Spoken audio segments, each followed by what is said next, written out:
Buenos días a todos y a todas. Bienvenidos a esta mesa redonda titulada Progreso y desafíos de la observación electoral internacional, una agenda para futuras misiones de observación electoral de la OEA. Reitero, en nombre de la Secretaría General de la OEA, en nombre de la Secretaría de Asuntos Políticos y del Departamento para la Cooperación y Observación Electoral, la más cordial bienvenida. Y daremos inicio a esta sesión de discusión de un tema muy relevante para la institución, con las palabras del Secretario General, Su Excelencia, señor José Miguel Insulza, quien nos dará algunas reflexiones sobre las misiones de observación electoral de la OEA. Secretario. Muchas gracias.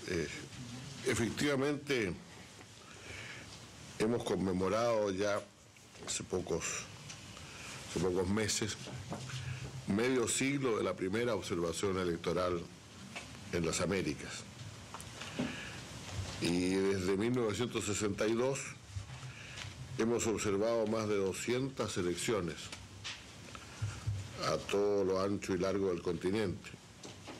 Esta es una de las actividades más reconocidas de la OEA, tan reconocida que es en realidad objeto de uno de los capítulos de nuestra Carta Democrática Interamericana, cosa que ninguna otra actividad, salvo la crisis, tiene el reconocimiento que solamente ella tiene.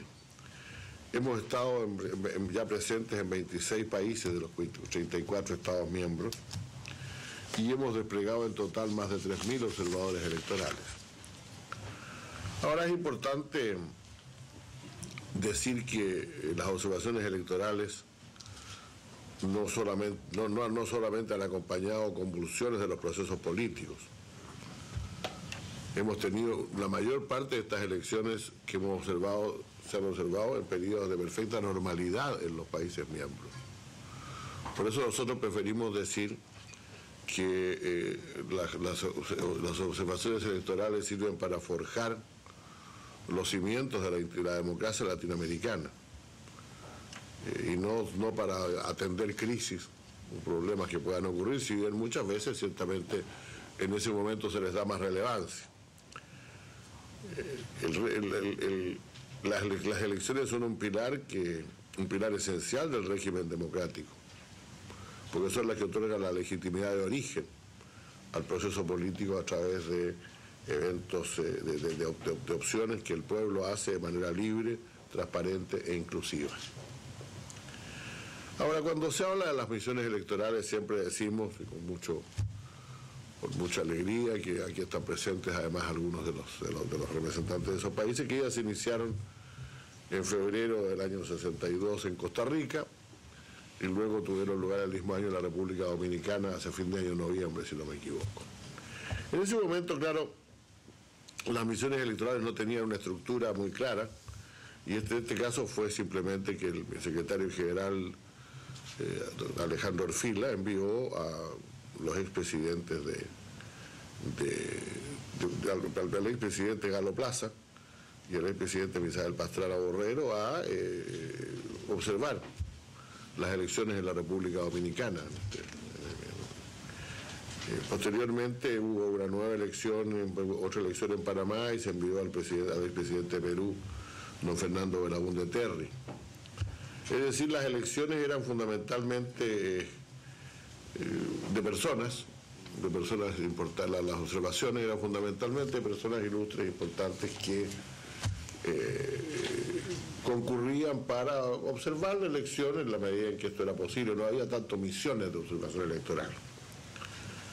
El 72 ya hubo un progreso cuando Galo Plaza, ya ahora como secretario general, reglamentó de mejor manera la forma en que el Consejo Permanente podía enviar misiones de observación electoral, y se siguieron enviando de esa manera. Y posteriormente, ya el año 85, tuvimos el sistema que tenemos hoy día. Es decir, que el secretario general envía las misiones a pedido de los países miembros, norma que quedó consagrada en la Carta Democrática Interamericana. El número de misiones también ha aumentado muy sustantivamente. Entre el 62 y el 89 hubo misiones de observación en 25 elecciones de 10 países miembros. Estas misiones de primera generación, como digo, como ya decía antes, podrían ser caracterizadas más como lo que hoy día algunos prefieren llamar acompañamiento, un acompañamiento político, simbólico y presencial de testigos internacionales en el proceso electoral. En ese momento el tema de las elecciones era bastante más complicado, porque dominaban sistemas autoritarios en la región y la práctica de observar elecciones no se podía consolidar aún de manera muy masiva. Pero el fin de las elecciones, el fin de las dictaduras otorga un nuevo auge a las misiones de observación electoral, que acompañan las transiciones democráticas del hemisferio. Estas misiones, que llamaríamos de segunda generación, comienzan a tomar forma en cuanto a estructura, tamaño y protagonismo. Ya no son misiones presenciales, sino que van enfocadas directamente a verificar la calidad de los procesos electorales. Por lo tanto, las misiones de observación electoral de la OEA han evolucionado con los cambios que ha vivido la región. Y si bien en los primeros años se centraron fundamentalmente en la posibilidad de la comisión de fraudes, hoy abarcan una serie de temas: acceso, equidad, perspectivas de género, financiamiento de las campañas políticas, acceso a los medios de comunicación, transparencia del proceso electoral, y van precedidas ya muchas veces también de un apoyo a las instituciones electorales del país. En las nuevas disposiciones de la Carta Democrática Interamericana se marca un nuevo hito, no siempre bien recordado o no siempre bien apuntado, en el sentido de generar la posibilidad también de realizar misiones de más largo plazo, misiones de largo plazo, que puedan verificar la calidad de todo el proceso, y en que las instituciones electorales y trabajar con las instituciones electorales y no focalizar solamente la observación únicamente al día de las elecciones. El caso que tenemos hoy día en Paraguay es una misión de ese tipo. Hemos tenido un número importante de esas misiones, si bien muchas otras continúan siendo misiones que se instalan en un mes, 2 meses antes del proceso. A través de todo el desarrollo que hemos tenido en el último tiempo, hemos podido desarrollar herramientas y metodologías rigurosas para una observación más acertada, lo cual da una cantidad de posibilidades y permite anotar mucho mejor las deficiencias y los progresos alcanzados en los procesos electorales. Yo creo que es importante conversar entonces aquí sobre las misiones. Creo que es un momento, estamos en un momento, si se quiere, de reflexión, porque no cabe duda que las elecciones en nuestra región son hoy día de un nivel muy superior al que tenían cuando nosotros empezamos este trabajo. Muchas veces, por ejemplo, cuando el personal de nuestra DECO es invitada, o nuestro DECO es invitado a presenciar elecciones en otros lugares del mundo, vuelven bastante asombrados por los muchos defectos que esas elecciones tienen a la luz de los nuestros. Bueno, probablemente hace 40, 50 años las nuestras tenían muchos de esos defectos también. Pero hoy día ya casi nadie pone en duda la calidad del proceso electoral el día de la elección. Y la discusión que se genera fundamentalmente es respecto de las condiciones que rodean la elección, la participación del Estado,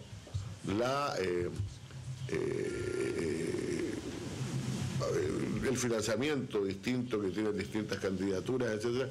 Temas que dicen relación ya con asuntos bastante diferentes de si el resultado es real, es decir, el resultado es lo que arrojó la votación real de los ciudadanos, cuestiones que en general yo digo están bastante ya resueltas.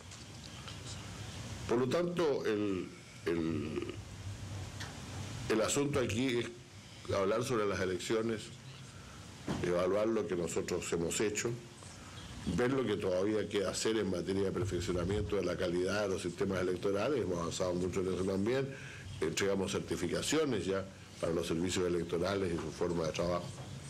ver cómo podemos asesorar mejor a los servicios electorales, pero también ver si tal vez esa norma de la Carta Democrática que habla de las misiones de más largo plazo no nos pueda dar una indicación respecto de un trabajo bastante más complejo y más amplio que hoy día estamos en condiciones de hacer en materia electoral. Por esta razón es que a mí me alegra mucho dar la bienvenida al panel que tenemos hoy día para ayudarnos en esta reflexión.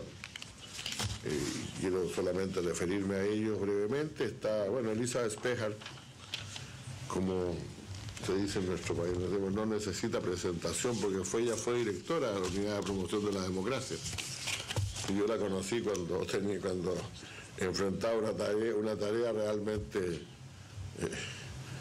pesadísima, que era la generación, y yo recuerdo las muchas tensiones que vivimos en eso, la generación de un padrón electoral en Haití partiendo de cero que llegó a tener 3.450.000 inscritos. Y Elisa, por lo tanto, no solamente está ligada así funcionariamente a esta organización, sino que está ligada a los mejores esfuerzos de desarrollo del proceso electoral, de la observación electoral. Ella fue, como digo, directora de la UPD, que de alguna manera es la precursora de que es la precursora de nuestra Secretaría de Asuntos Políticos. También está con nosotros Robert Pastor, director del Centro para Estudios Norteamericanos. Bueno, Elisa, me faltó decir ahora, es directora para la División de Américas y Europa de la Secretaría General de Naciones Unidas. Está Robert Pastor, director del Centro para Estudios Norteamericanos y codirector del Centro para la Gestión Electoral y la Democracia de American University. Todos lo recordamos también en los tiempos más duros, más difíciles de la observación electoral, cuando ciertamente sí las elecciones estaban bastante, o sea, las principales procesos de observación estuvieron ligados a crisis que se vivieron en el continente y había que tomar, no solamente participar en ellas, sino en un momento determinado asumir la responsabilidad de que era esta organización la que de alguna manera daba, y sigue dando por lo demás, un cierto certificado de legitimidad a la elección que se había producido. Está también Patrick Merlo, que es especialista y director de los programas electorales del National Democratic Institute. No sé si habrá llegado ya, pero esperamos que llegue en los próximos minutos. Y por cierto, tenemos también con nosotros a nuestro embajador de Guyana, representante permanente, Barney Caron, quien tiene también un conocimiento importante sobre estos temas. Hemos trabajado mucho sobre ello, él ha presidido el Consejo Permanente. Y bueno, su país ha sido objeto de algunos procesos de observación electoral importantes, que bastante decisivos, y por lo tanto esperamos de él la voz de los usuarios del sistema, que no son otros que los Estados miembros, que son aquellos cuyos procesos electorales son observados de manera lo más objetiva posible por esta organización. Les doy la bienvenida a este encuentro hoy. Agradezco mucho la presencia de Albert Brandín, nuestro secretario general adjunto, del secretario de Asuntos Políticos que hoy en Casa Zamora, que es bajo cuya secretaría está la DECO, la Dirección de Asuntos de Observación Electoral y Cooperación Electoral, y a los embajadores que veo que están en el público de manera algo numerosa. Cuando al principio pensaba saludar a algunos, pero ya veo que están casi todos aquí, así que un saludo muy afectuoso a todos nuestros embajadores y bienvenidos a esta reunión. Muchas gracias.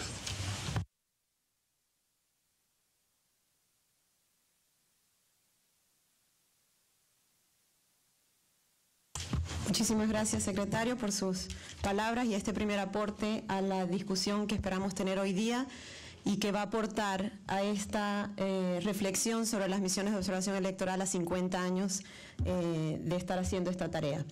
Mi presentación se titula La observación electoral, retos y realidades. Y la idea que quisiera plantear y la pregunta que queremos tratar de empezar a responder en este proceso es si la observación electoral aporta valor a las democracias que son de los países que son observados. Y esto está un poco alineado también a una visión que se está haciendo desde la Secretaría General, la visión estratégica que ha planteado el secretario general, de empezar a alinear esfuerzos, energías, recursos humanos y financieros a las áreas que son prioridad de la OEA. y dentro de la Secretaría Política esta visión de tratar de generar el mayor valor agregado a los países miembros de la OEA, a quienes proveemos nuestros servicios, en el marco de una situación de austeridad económica y donde los retos que enfrenta la organización se van haciendo cada vez más evidentes. Trataré de responder esta pregunta organizando mi presentación, como ustedes ven en la lámina. Me voy a referir muy poco a las generaciones de misiones de observación electoral, ya que nuestro secretario se ha referido a las mismas, pero me voy a enfocar un poquito más en la última y más reciente generación de misiones de observación electoral, donde se han dado avances en lo concerniente a la estandarización de la observación electoral, la expansión en el número de países y tipo de elecciones observadas, y en los aspectos ya más relacionados con la profesionalización de esta labor. Y una segunda parte, voy a empezar a poner preguntas que no necesariamente les voy a dar respuesta, porque la idea es tratar de generar un diálogo enfocándonos un poco en los retos y en los aportes de la observación, planteando al final una agenda hacia el futuro. Como ya nuestro secretario ha planteado, nosotros en la literatura de la organización organizamos una tipología de observaciones de misiones de observación electoral orientadas a una primera generación, asociada a aquellas que se dieron en los años, al inicio de la actividad en los 60 y en adelante, misiones de carácter más bien simbólico, que se formulaban como un acompañamiento de la organización a los países que celebraban elecciones. Una segunda generación que se dio ya con un despliegue mucho más integral en el campo, de mayor duración. Se recuerda la misión de observación electoral desplazada a Nicaragua como una emblemática de este tipo de misiones. Y una tercera generación, que es en la que nos encontramos actualmente, donde se ha enfatizado lo que mencionaba anteriormente: una mayor estandarización del trabajo, una expansión del trabajo y una profesionalización, tratando ahora incluso de empezar a tratar de evaluar el impacto de la observación. Enfocándonos un poco entonces en la tercera generación, vale mencionar que hay dos documentos básicos que empiezan a organizar esta labor de la OEA, y que son el Manual de Criterios para la Observación Electoral, que plantea nuestro concepto de elecciones democráticas construido sobre la base de instrumentos jurídicos interamericanos que han aprobado nuestros Estados miembros. Y este concepto de elecciones democráticas contiene 4 componentes que se refieren a la limpieza del proceso electoral, la equidad del proceso electoral, la inclusividad del proceso electoral, y que efectivamente aquellas personas que han sido electas ocupen sus cargos en elecciones periódicas. Un segundo manual es el Manual de Procedimientos de Organización de las Misiones de Observación Electoral, que trata de establecer el paso a paso para organizar este tipo de misiones y desplegarlas en el terreno. Establece la estructura de las misiones, cuáles son los mecanismos de integración de nuestros observadores y ese tipo de temas de orden más logístico. De manera que un primer paso se da en organizar conceptualmente qué son los temas que miran las misiones de observación electoral, y ya de manera logística cómo es que se organizan estas misiones, de manera tal que más allá de las personas esta tarea se pueda continuar haciendo. Nos referimos también a la expansión de la observación en el sentido de que se ha venido aumentando el número de países que son objeto de observación, e incluso recientemente contamos con nuevos países que no eran sujetos de observación y que han decidido invitar a las misiones de observación electoral. En este punto quisiera resaltar que en el marco de la Carta Interamericana Democrática, la OEA observará elecciones solo en aquellos países que hacen una invitación expresa a la institución para desplegar una misión. No existe la invitación automática. Vale resaltar, sin embargo, que hemos venido aumentando el número de países, y países como Dominica y México recientemente han solicitado observación. Se ha aumentado, se ha expandido también el tipo de elecciones que observamos. Tradicionalmente la OEA desplazaba misiones para la observación de elecciones presidenciales y legislativas, pero cada vez más se ha venido aumentando la observación de elecciones municipales o regionales, al igual que referéndums y consultas populares. Y debo mencionar también que hemos también empezado a desplazar misiones para elecciones primarias, solo cuando son organizadas por el órgano electoral nacional. Y hemos tenido una muy rica experiencia en ese sentido. Hemos también venido, definitivamente el número de observaciones que hacemos por año varía de acuerdo al ciclo de elecciones. Hubo un muy intenso ciclo de observación electoral y de elecciones, por supuesto, entre 2005 y 2006, que esperamos que se repita a partir del año entrante. El tercer tema que quería plantear es lo de la profesionalización de la observación. Y en este sentido, vale mencionar que en los últimos 5 años, más o menos, la OEA se ha encaminado esfuerzos para tratar de crear instrumentos y metodologías que permitan evaluar la calidad de una elección.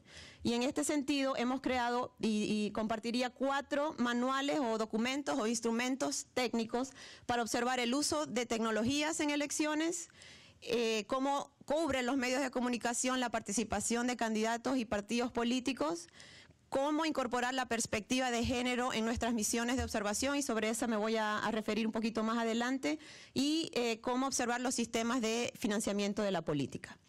Como decía, quisiera compartir un poquito más de información sobre la metodología de género. Nosotros tratamos de evaluar cómo participan mujeres y hombres como votantes, como candidatas y como miembros de órganos electorales, tratando de evaluar el desfase que existe entre las normas legales asociadas con su participación y cómo se lleva esto en la práctica. Y esto lo hacemos mediante una investigación previa que hacemos ojalá meses antes de la elección, casi siempre unas 6 semanas antes de llegar al país anfitrión, y realizando una investigación de campo con actores locales y con el órgano electoral.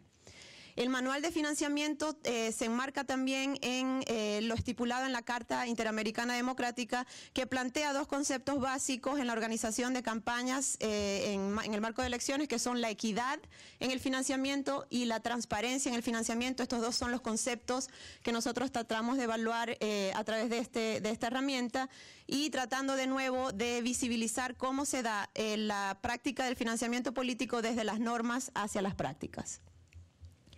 Desde nuestra perspectiva, la creación de estas metodologías tiene un valor agregado muy concreto. Las misiones de observación electoral, antes de salir del país anfitrión, hacemos una conferencia de prensa y un comunicado de prensa donde se plantean algunos de los temas claves de la elección, y el hecho de poder producir esta información por medio de metodologías rigurosas y con información constatada y recabada rigurosamente, nos ha permitido posicionar temas como género, financiamiento o temas relativos a organización electoral, entre otros, en la agenda de discusión de los actores políticos, ya que esto es recogido por los medios y se inicia una discusión que incluso va más allá de la permanencia de la OEA en el país.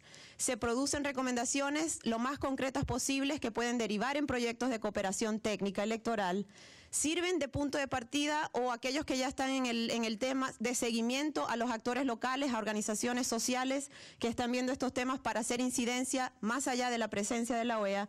Se están produciendo datos inéditos sobre temas relativos a equidad en las elecciones que ninguna otra institución está recogiendo, y que incluso pueden ser de utilidad a los académicos y gente que estudia estos temas.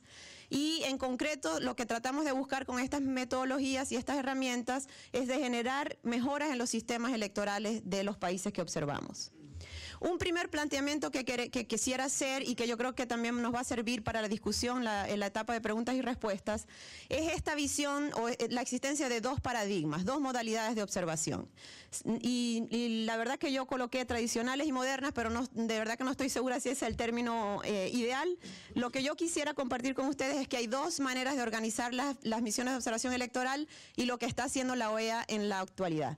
Las misiones tradicionales que se dan en la segunda generación de misiones de observación electoral están enfocadas en un despliegue masivo de observadores en todas las provincias, en todos los estados del país que se observa, y apuntan a generar transparencia en el proceso electoral, a tratar de disuadir fraude en las mesas receptoras de votos o las juntas receptoras de votos, y buscan generar confianza tanto en el resultado, tanto en el proceso de organización o de cómo se lleva a cabo la elección, como en el resultado. El enfoque de estas misiones, si recuerdan, me refería a los 4 componentes del concepto de elecciones democráticas. El enfoque de este tipo de misiones es en la limpieza de la elección. Esa es como están organizadas. ¿Qué temas vemos que están relacionadas con la organización de este tipo de misión? O desventajas, digamos. En primer lugar, perpetúa la idea de que la OEA solo llega el día de la observación. Si hay despliegue masivo, porque tenemos que entonces ubicar todos los recursos financieros en el despliegue masivo y en llevar la mayor cantidad de observadores el día de la elección. Esto tiene, por supuesto, un mayor costo al compararlo con el despliegue de misiones más reducidas y más técnicas, más especializadas. y desde mi perspectiva es una oportunidad desaprovechada de poder hacer aportes a los temas estructurales de una elección que deben ser tomados en cuenta porque son nuevos los retos que enfrentan las democracias de nuestros países. Una segunda visión, digamos que más moderna o la que está más acorde a los retos enfrentados por nuestras democracias, son las que se enfocan en la calidad de la elección. Y si pensamos un poco de nuevo en el concepto de elecciones democráticas, son aquellas que se enfocan en la inclusividad del proceso electoral y en la equidad en la competencia. Y se enfocan, como digo, en los aspectos que ya son de carácter más estructural. En cuanto a los retos que tienen que enfrentar este tipo de misiones, son los temas los que yo llamo consideraciones políticas que tienen que ver con soberanía, porque en este caso nos tenemos que pronunciar sobre temas que están incluso en el régimen constitucional y que solo el país miembro es quien debe atenderlos. Exige un mayor nivel de profesionalización, ya que tenemos que tener las herramientas para constatar de manera rigurosa esta información y no realmente decirlo en el vacío. Y el último punto, el manejo de riesgos, en el sentido de que tenemos que asegurarnos de tener información rigurosamente constatada y también manejar un poco las expectativas de los medios de comunicación, de los partidos políticos, de los actores de la sociedad civil, sobre qué cosas se estaría pronunciando la misión y cuáles no lo tendría que hacer. Para ahondar un poquito en algunos de los retos, algunos de los aportes de la observación electoral desde nuestra perspectiva, quisiera en primer lugar mencionar el tema de accountability internacional. Las observaciones electorales tienen como objetivo fundamental observar que el país anfitrión está organizando la elección de acuerdo a la legislación nacional y los estándares internacionales para la organización de elecciones democráticas, de manera tal que las misiones sirven como un mecanismo de accountability en el sentido de saber si se está o no haciendo de esa manera. Es sin duda un instrumento de solidaridad interamericana, lo fue en la primera generación de misiones de observación electoral, lo es en la actualidad. Permite disuadir fraude en aquellos casos que todavía ocurre o irregularidades que no son ni siquiera intencionales, pero la presencia de la OEA puede disuadir. Sin duda nos permite crear confianza con los actores claves y los que van a ser los protagonistas de las reformas que deben hacerse. Si no tenemos una presencia de la OEA a través de la misión de observación electoral, si no creamos confianza con estos actores, es imposible tratar de movernos al cambio concreto. Se producen recomendaciones con cambios para tratar de hacer mejoras al sistema electoral y sin duda pensamos que al tener mejores elecciones más inclusivas, más competitivas, podemos tener mejores democracias. Algunos de los retos que quería plantear para la discusión, yo los clasifico de carácter práctico y de carácter político institucional. De carácter práctico estamos enfrentando una reducción importante en los recursos económicos, los recursos financieros que tenemos para la organización de este tipo de misiones. Esto le pasa a todas las áreas de la OEA, le pasa a todos los organismos de cooperación y es debido a las mismas crisis económicas que están enfrentando los países que tradicionalmente han donado y han dado contribuciones a la OEA. Tenemos de carácter práctico y relacionado totalmente al tema económico el dilema de desplegar masivamente en el país, tener presencia en todos los estados, todas las provincias, versus la organización de organizaciones más técnicas, más pequeñas y con menos costos.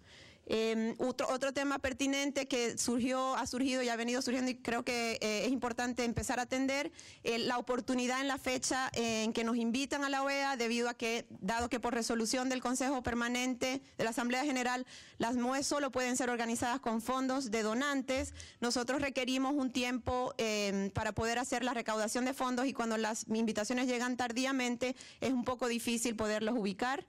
Y un último tema que incluso compartimos en la comunidad de instituciones que hacemos organización electoral internacional es que pensamos que es hora de empezar a crear un mecanismo que nos permita evaluar el impacto de la observación. No desde una perspectiva de las misiones como un proyecto que es evaluado en contra de resultados esperados, pero habrá que conseguir un mecanismo que nos permita evaluar en el tiempo cuál es el impacto de esta tarea de la OEA. De carácter político institucional, tenemos una gran necesidad de empezar a que los actores locales, nuestras contrapartes, empiecen a internalizar que la OEA está a disposición y tiene todas las capacidades humanas y técnicas para acompañar a los estados en todo el ciclo electoral, no solo el día de la elección. Es importante continuar construyendo y fortaleciendo los puentes de trabajo con los actores políticos, y en este sentido debo mencionar en el tema específico de formulación de recomendaciones. En ocasiones se critica a la OEA por recomendaciones que no son demasiado específicas. Nosotros tenemos que ser muy cuidadosos en la formulación de nuestras recomendaciones para respetar temas de soberanía, y especialmente porque nosotros somos quienes vamos a continuar interactuando con estos actores para producir estos cambios en los sistemas electorales. El tema de implementación de recomendaciones continúa siendo un reto. De nuevo, esto diría que también se extiende a la comunidad de organizaciones que hacen observación electoral internacional, porque nos hemos dado cuenta de que vamos a observar una elección y volvemos 4 años más tarde, 5 años más tarde, y en ocasiones tenemos que repetir algunas de las recomendaciones. En este caso, la responsabilidad es compartida, porque desde la OEA tenemos que hacer un esfuerzo más intencional, más sistemático en dar seguimiento a estas recomendaciones para tratar de generar esos cambios.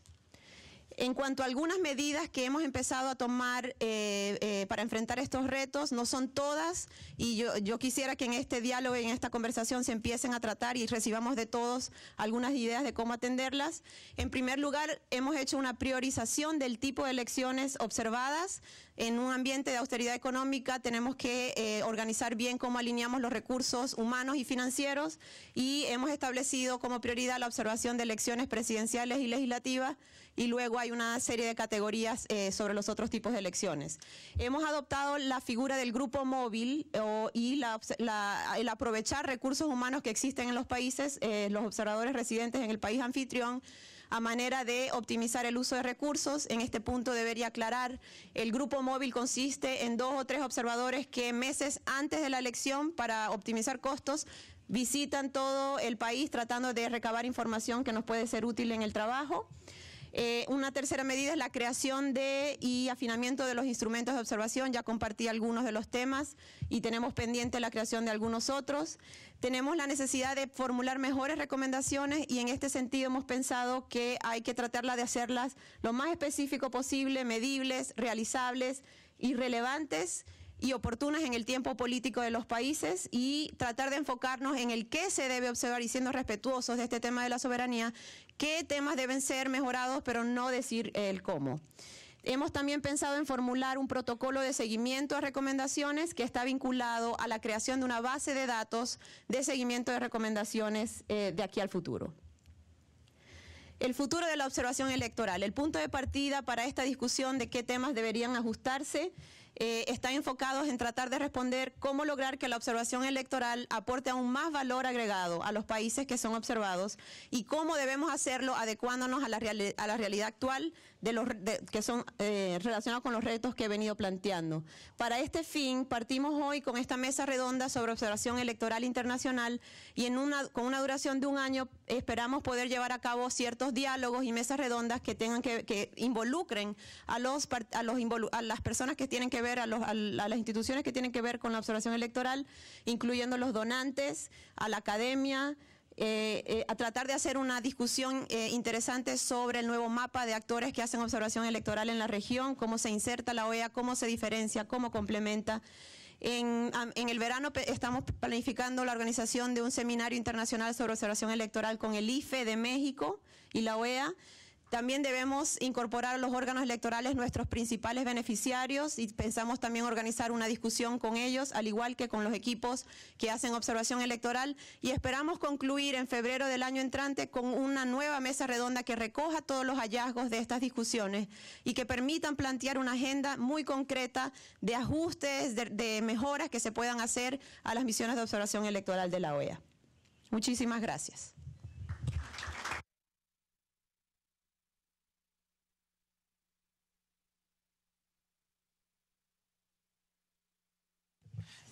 Muchísimas gracias, Betilde.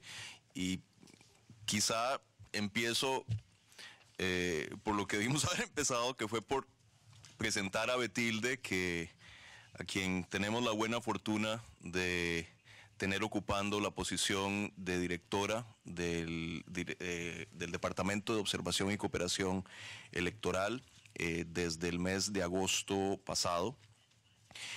Betilde, entre muchas otras cosas buenas que ha hecho y talentos que tiene, es doctora en Ciencias Políticas de la Florida International University y ha jugado, de hecho, un papel crucial en ese proceso de estandarización, de profesionalización de lo que el departamento ha venido haciendo en los últimos 5 o 6 años.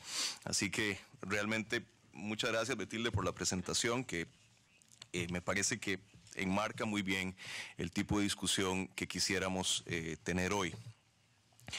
Y creo que es una discusión muy oportuna, porque más allá del carácter celebratorio de la convocatoria, que tiene que ver con que hace poco se instituyó el día 4 de febrero como el Día de la Internacional de la Observación Electoral aquí en la OEA, yo creo que hay una serie de preguntas que nos tenemos que hacer sobre lo que hacemos en materia de observación electoral. Yo tengo la incómoda sospecha de que algunas, por lo menos, de las cosas que hacemos en el marco de la observación electoral son cada vez menos relevantes. Y para decirlo en términos absolutamente brutales, tengo la sospecha de que si seguimos haciendo lo mismo, en la misma manera, en todas partes que lo hacemos, nuestros días están contados. Entonces, realmente plantearnos en esta coyuntura la reflexión de cómo podemos renovar y ajustar lo que hacemos a una nueva coyuntura completamente diferente a la que rodeó la aparición de la observación electoral como una actividad habitual en el contexto interamericano hace una generación, es realmente muy urgente. La gran pregunta, por supuesto, como decía Gramsci, ¿verdad? Que estamos en un momento en materia de observación electoral en que lo viejo no muere y lo nuevo aún no nace. La pregunta que nos tenemos que hacer es cómo llegamos de aquí a allá. Y esa no es una pregunta que tenga una respuesta obvia para nada, como bien lo planteaba Betilde en su presentación. Y el objetivo de esta actividad, como ella lo decía al final, es iniciar una conversación que ojalá vayamos teniendo por medio de diferentes actividades en diferentes foros, con la participación de diferentes grupos interesados en esto que hacemos a lo largo de este año.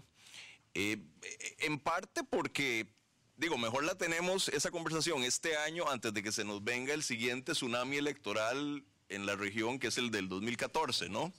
Ojalá que ya algunos de los cambios que debemos hacer para hacer cada vez más relevante lo que hacemos, los hagamos antes de que se nos venga esta nueva ola electoral en la región. Y tenemos la extraordinaria fortuna de tener con nosotros, para ayudarnos en ese esfuerzo de reflexión, a un grupo de expertos de lo más selecto que hay en este campo. El secretario general ya adelantó algunas de las notas biográficas, pero igual me voy a permitir leer unas cuantas cositas más. Como me pasaron los datos biográficos de todos ellos en inglés, lo voy a hacer en inglés. Y lo voy a hacer en el orden en que ellos van a hablar en el panel. En primer lugar, tenemos con nosotros al Professor Robert Pastor, who's a professor in international relations and co-director of the Center for North American Studies and the Center for Democracy and Election Management. Between 2002 and 2007, Professor Pastor was the vice President of International Affairs at American University. As we all know, he has served in government as National Security Advisor for Latin America, and he was a Senior Fellow and Director of Programs on Democracy, Latin America, and China at the Carter Center. And to this, I would like to add that, and I was telling Bob just before we started that he recently published a phenomenal book called The North American Idea that is, you know, in a field that has become increasingly boring and drab. He managed to write a book that is visionary, that is rigorous, that is powerful, that is eloquent. And it's really one of the best pieces of social science that I've read in quite a long time. So congratulations on that, Bob. And I truly recommend that you go into Amazon and buy the book. Anyway, that's Professor Robert Pastor, but we also have Patrick Merlot with us. He's a Senior Associate and Director of Electoral Program at the National Democratic Institute. He has over 30 years of experience in promoting citizen empowerment, governmental accountability, and public policy advocacy. Mr. Merlot has participated in over 150 international missions for the NDI to more than 65 countries. He has produced a dozen publications on comparative law, human rights, and elections, and served as the principal drafter and negotiator of the Declaration of Principles for International Election Observation. Thank you for being with us, Mr. Merlot. Makes me sound very old. That was not intended, but we also have Elizabeth Speher, who joined the Department of Political Affairs, DPA, of the UN Secretariat in September of 2007 as Director for the Americans and Europe Division, and since 2009 has headed the newly constituted Europe Division. Since 2008, Ms. Speher has also served the department's focal point on democracy and chairs the Interagency Working Group on Democracy of the Executive Committee on Peace and Security. Before joining the UN, Ms. Speher was a senior official, as was mentioned by our Secretary General, with the Organization of American States for over 12 years. She's an old friend of the House, which included positions of Executive Coordinator for the Unit for the Promotion of Democracy, UPD, at the OAS headquarters in Washington for 9 years, as well as Chief of the OAS Electoral Support Program in Haiti between 2005 and 2006. Thank you very much, Elizabeth, for being here and for making your way from New York City to Washington. Last but not least, we have His Excellency, the Ambassador Baini Karen, who's currently the Ambassador of Guyana to the United States of America. He was appointed to that position in December 2003 and was simultaneously appointed as Guyana's permanent representative to the OAS. Previously, he had served as Guyana's ambassador to Venezuela between 1997 and 2003, and is currently non-resident ambassador to Chile, Colombia, and Ecuador. He is the longest-serving chief of mission to the United States from the Western Hemisphere, and is also the longest-serving permanent representative to the OAS. He's the current chairman of the OAS's Committee on Hemispheric Security and vice president of the Young America's Business Trust. He has lectured widely on hemispheric issues of interest to Guyana and the CARICOM region. Thank you very much, Mr. Ambassador, for being with us.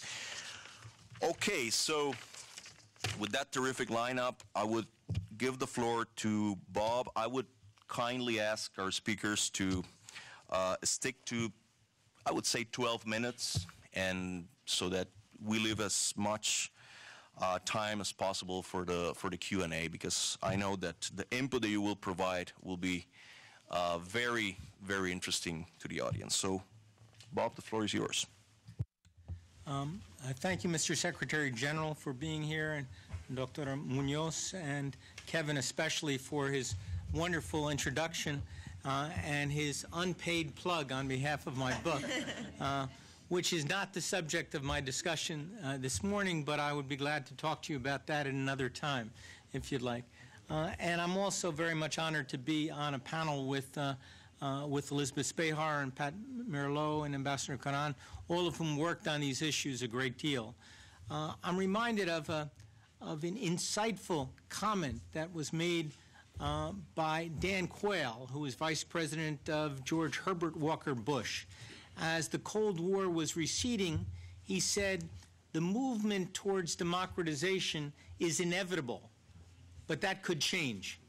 Now, of course, that's illogical, but that's not to say it's impossible. It has, in fact, occurred.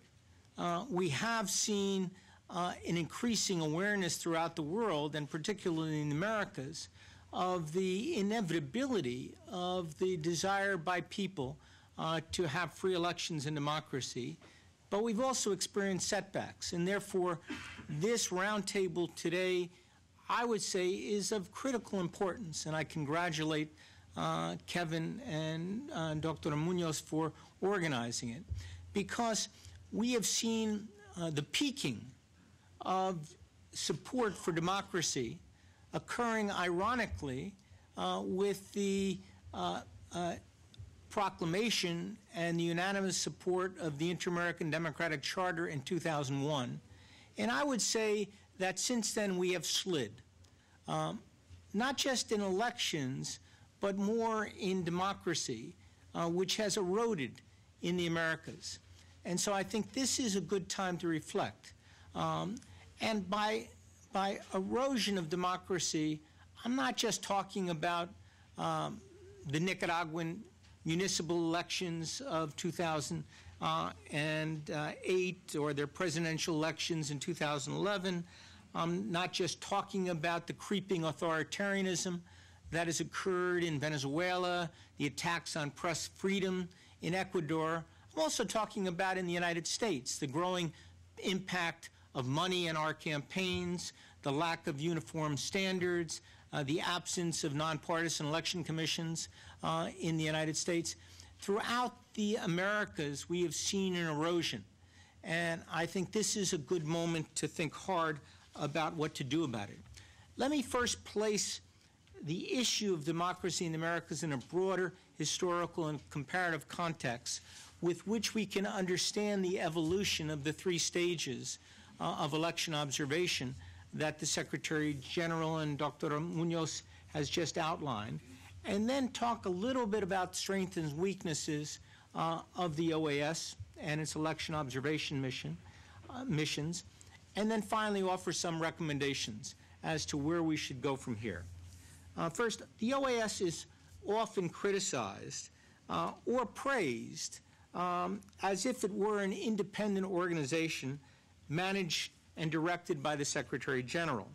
Its staff is criticized for either being passive or sometimes by individual leaders for being a little too active in particular ways, or not actually committed enough to the very principles that are at the heart of the OAS. I think these criticisms are based on a completely inaccurate, mistaken understanding of how the OAS functions.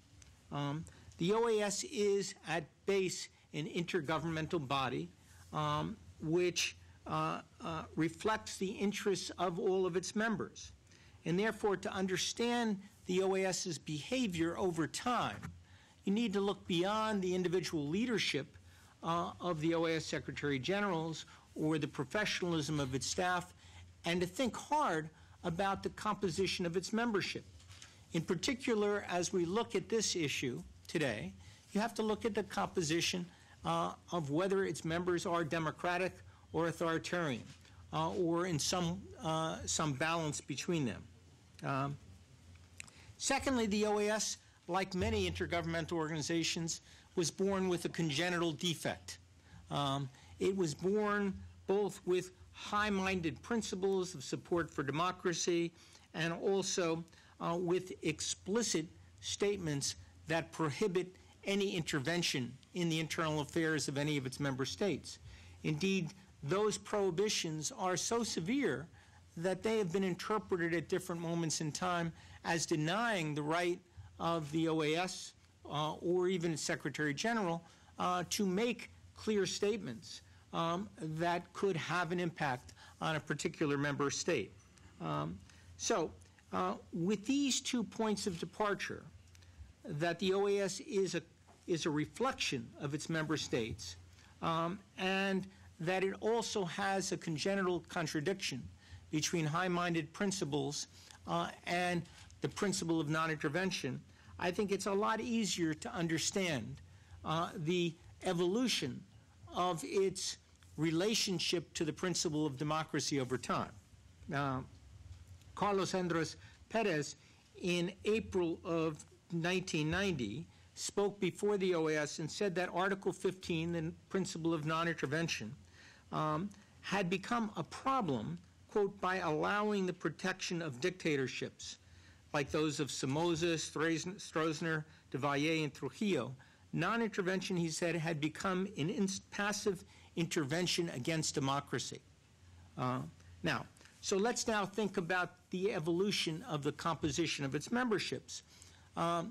In the first stage that we've been talking about, in which the OAS election missions were purely symbolic, obviously it reflected a composition in which most of the countries, up until the end, were authoritarian and had no interest in having the OAS play a strong role in promoting free and fair elections. I was personally present at the culmination of this stage, which occurred in Panama in May of 1989, when the OAS sent a mission that arrived the day before the election that really didn't do very much and then just quietly left town without saying anything. I was there with former President Carter, in which he did do his work and did find election fraud and did proclaim election fraud before the election tribunal at the time, and then gave a press conference in which he identified with precision as to actually how this election was stolen. I think that had a profound effect on not just the OAS election observation, but in others. The second and pivotal moment, which has been identified in some of the literature, was, of course, in Nicaragua. That's when the OAS and the UN both fielded very large missions. The National Democratic Institute and International Republican Institute, reflecting the will of the Congress, or part of the Congress and of the administration, did not play a nonpartisan election promotion role.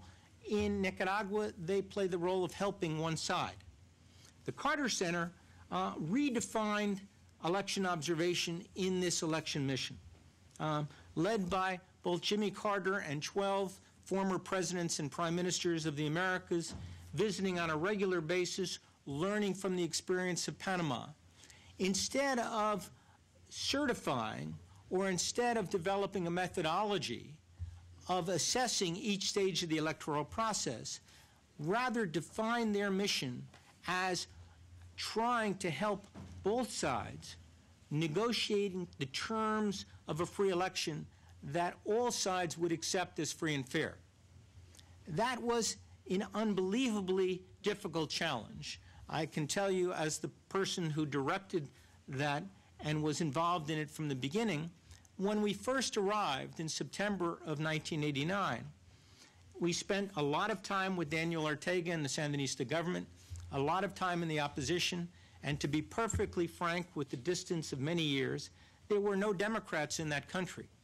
The opposition had been so powerless for so long that when Carter asked them what were the specific problems in the elections, they took 9 hours to answer that question. But much of the answer was simply, you can't trust the Sandinistas. There's no way there's going to be a free election here.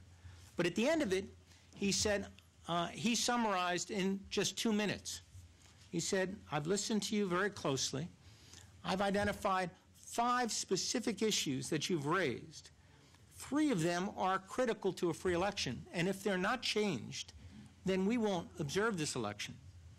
2 of them are desirable but not essential. And they were quiet for the first time, and he took them to Ortega, and Ortega changed those 3. And then when we went back to the opposition, they were much more practical, much more precise, much more specific, and through a series of iterations of identifying problems and trying to solve them by both sides, and then announcing them publicly at the end, he was able to bridge the difference and give sufficient support and trust by both sides to the mediators. And during this time, the OAS and the UN, watching this, became competitive with the Carter Center, and that kind of competition, as we know from the free enterprise system, is the best way to improve everybody's approach to election monitoring. And I'd say that was a turning point. I think from that point and the election in Haiti, which brought for the first time all of the Americas, except for Cuba, under free elections, to all the way from that point to the Santiago Commitment in June of 1991 and the Inter-American Democratic Charter in 2001, we saw the high point of OAS support for elections, of increasing professionalism by the OAS election monitoring, and that was primarily because the OAS were made of member states that were democratic.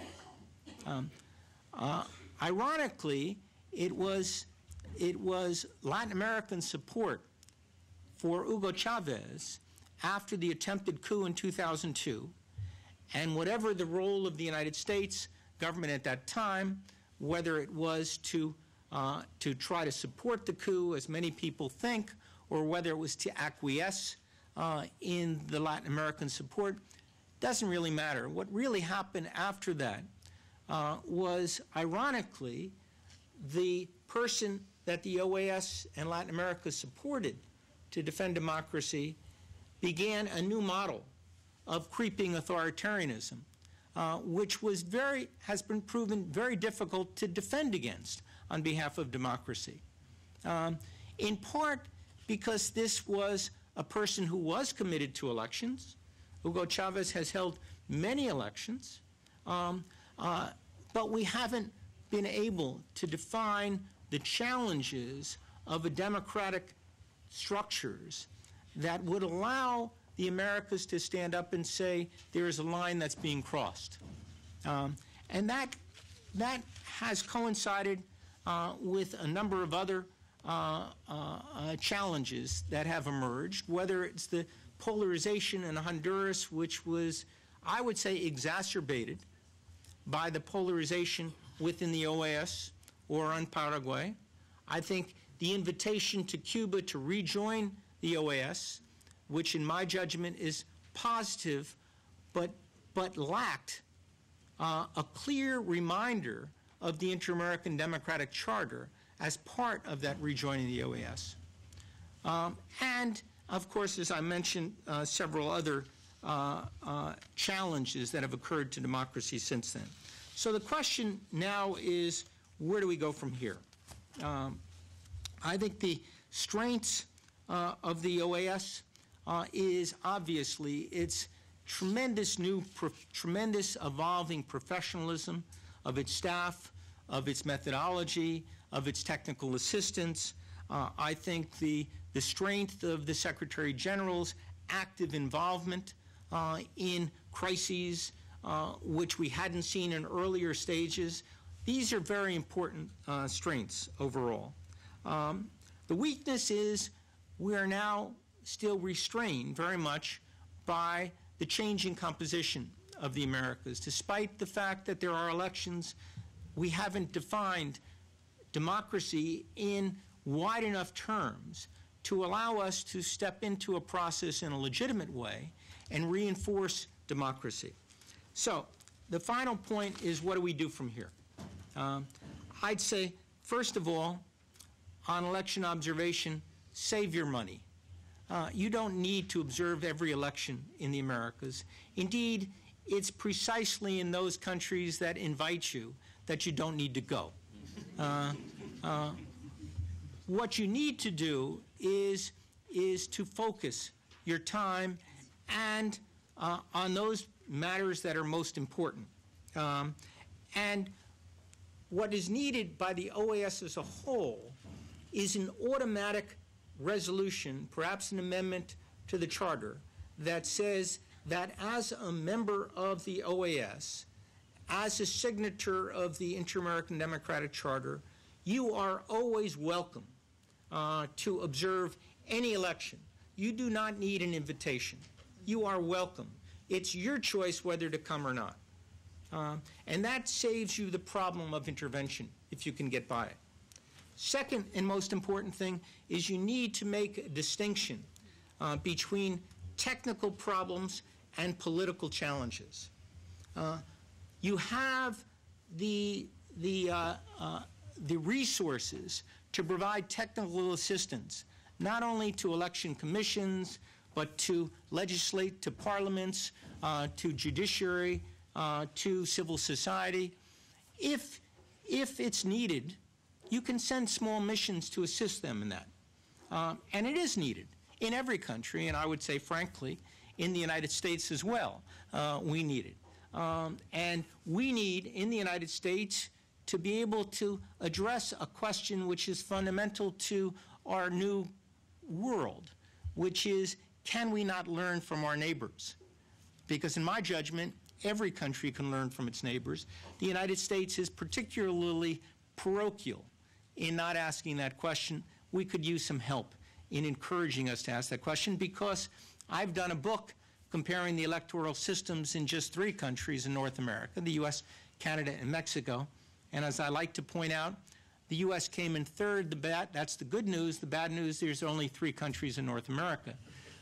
And indeed, there is much, as surprising it is to hear among American audience, for the United States to learn from Mexico, which made this spectacular adjustment in a very short period of time from the most manipulated, fraudulent electoral system to, in my judgment, the most professional electoral system in the Americas. So technical assistance is worthwhile. And that then brings us to the really hard, the political challenges. And there's many dimensions to the political challenges. I think first, let me just mention, as an academic, although I like to be a policymaker too, there is a conceptual challenge that awaits us that we need some more work on. The creeping authoritarianism that has occurred in the Americas has largely been by strong, charismatic presidents who have tried to usurp or challenge or override the powers and the authorities of the judiciary and the Congress. And the problem is that there is hardly any president, including the US president, who would not like to have greater influence over their Congress and a more compatible judiciary. That is the essence of a separation of powers system. What we need to do is to define what is a legitimate source of influence and what is illegitimate. We need to define that line, and that's a conceptual and an intellectual challenge for us all. And I think we can do that. I think we can find those areas, for example, in Nicaragua, where the president chooses to override the Constitution that denies him a second term by putting in place a completely docile judiciary. That is clearly crossing the line.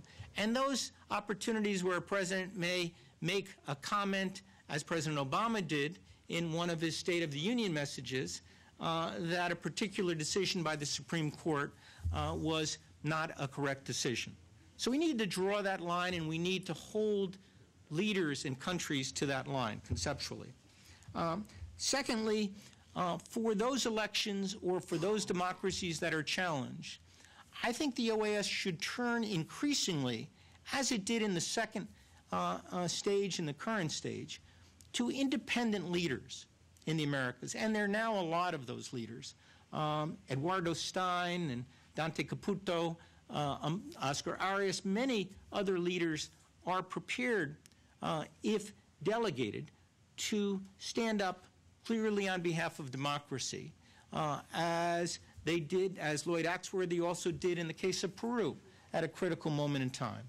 And so you need to empower those groups. You need to empower a group such as the Friends of the Inter-American Democratic Charter, which the Carter Center has put together, and give them more visibility and lift them out more so that they can talk independently, even when the OAS as an institution may feel constrained because of the power of individuals.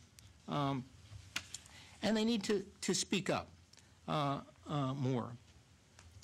I think finally, I would say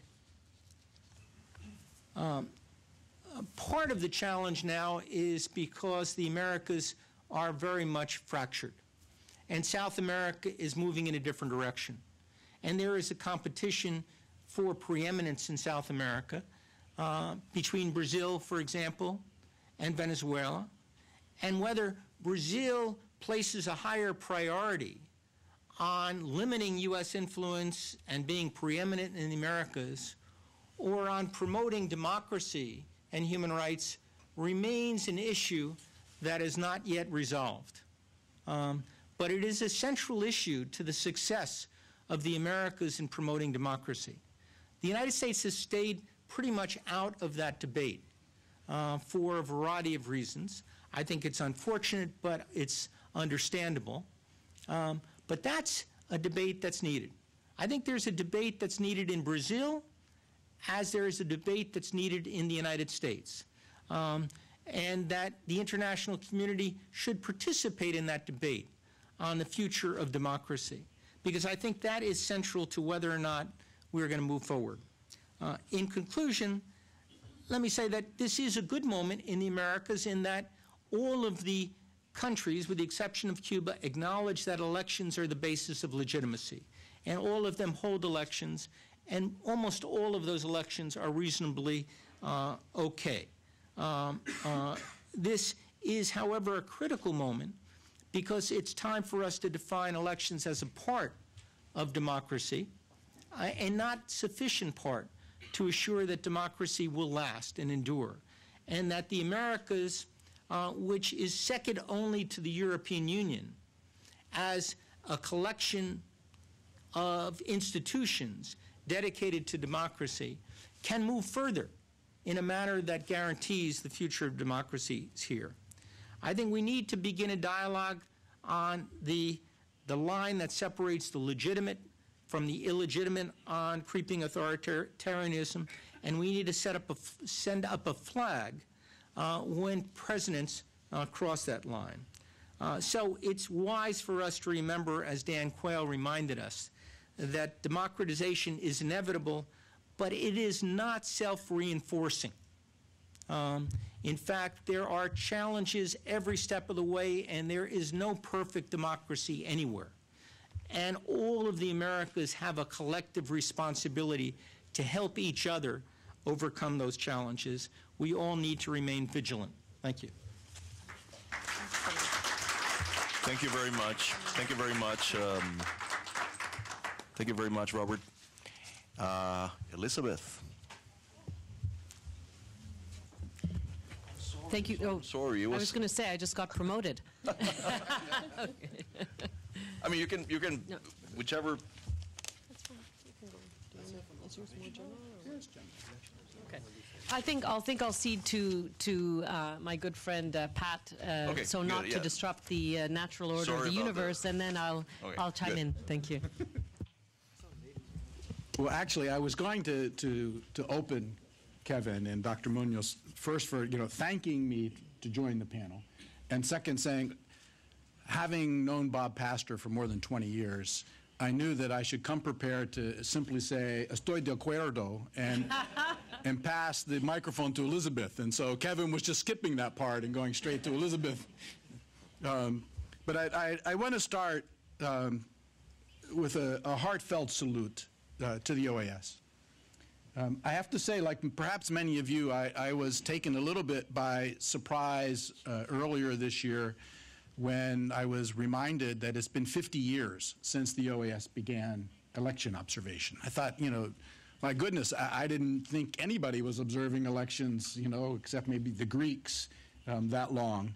But it's a long time. And I want to say that not only is an organization an institution, but an organization is made up of the individuals of which it is a part.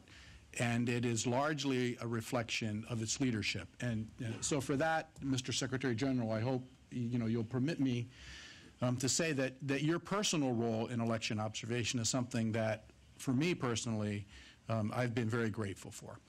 Very early on, when those of us in the international community decided that there needed to be a consensus around the basic principles and approaches to international election observation that led to the Declaration of Principles for International Election Observation, launched at the United Nations in 2005, Secretary General Nsusa immediately, upon learning of it, said the OAS has to be part of this. The OAS has to endorse it. And in fact, he took the time and effort to travel to the UN and to join Secretary General Kofi Annan and President Carter and Madeleine Albright, the chair of NDI, and others, to launch that declaration. And it's been under your leadership that the organization also has supported the corresponding Declaration of Global Principles for Citizen Observers and has strengthened the role of election observation within the organization. And I know that a lot of times panels like this, there's a lot of ceremony involved, and these sorts of things are said as a matter of formality, but they're not formalities because there was a choice.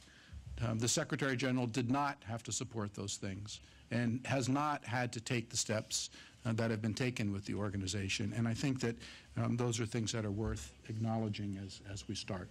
And of course, Elizabeth was here when we started the process of the declaration, was one of the founders, along with a number of key names in this field, and I have to acknowledge that. So now, why would I be up here? I'm someone from NDI, someone who has spent a good part of my life apologizing because I still don't speak Spanish, someone who comes to the hemisphere in my mind almost every week, if not every day, and comes to elections in various countries. I'm reminded that elections have two basic purposes, one of which we don't speak of very often, and that is that they're here to resolve peacefully the competition for political power.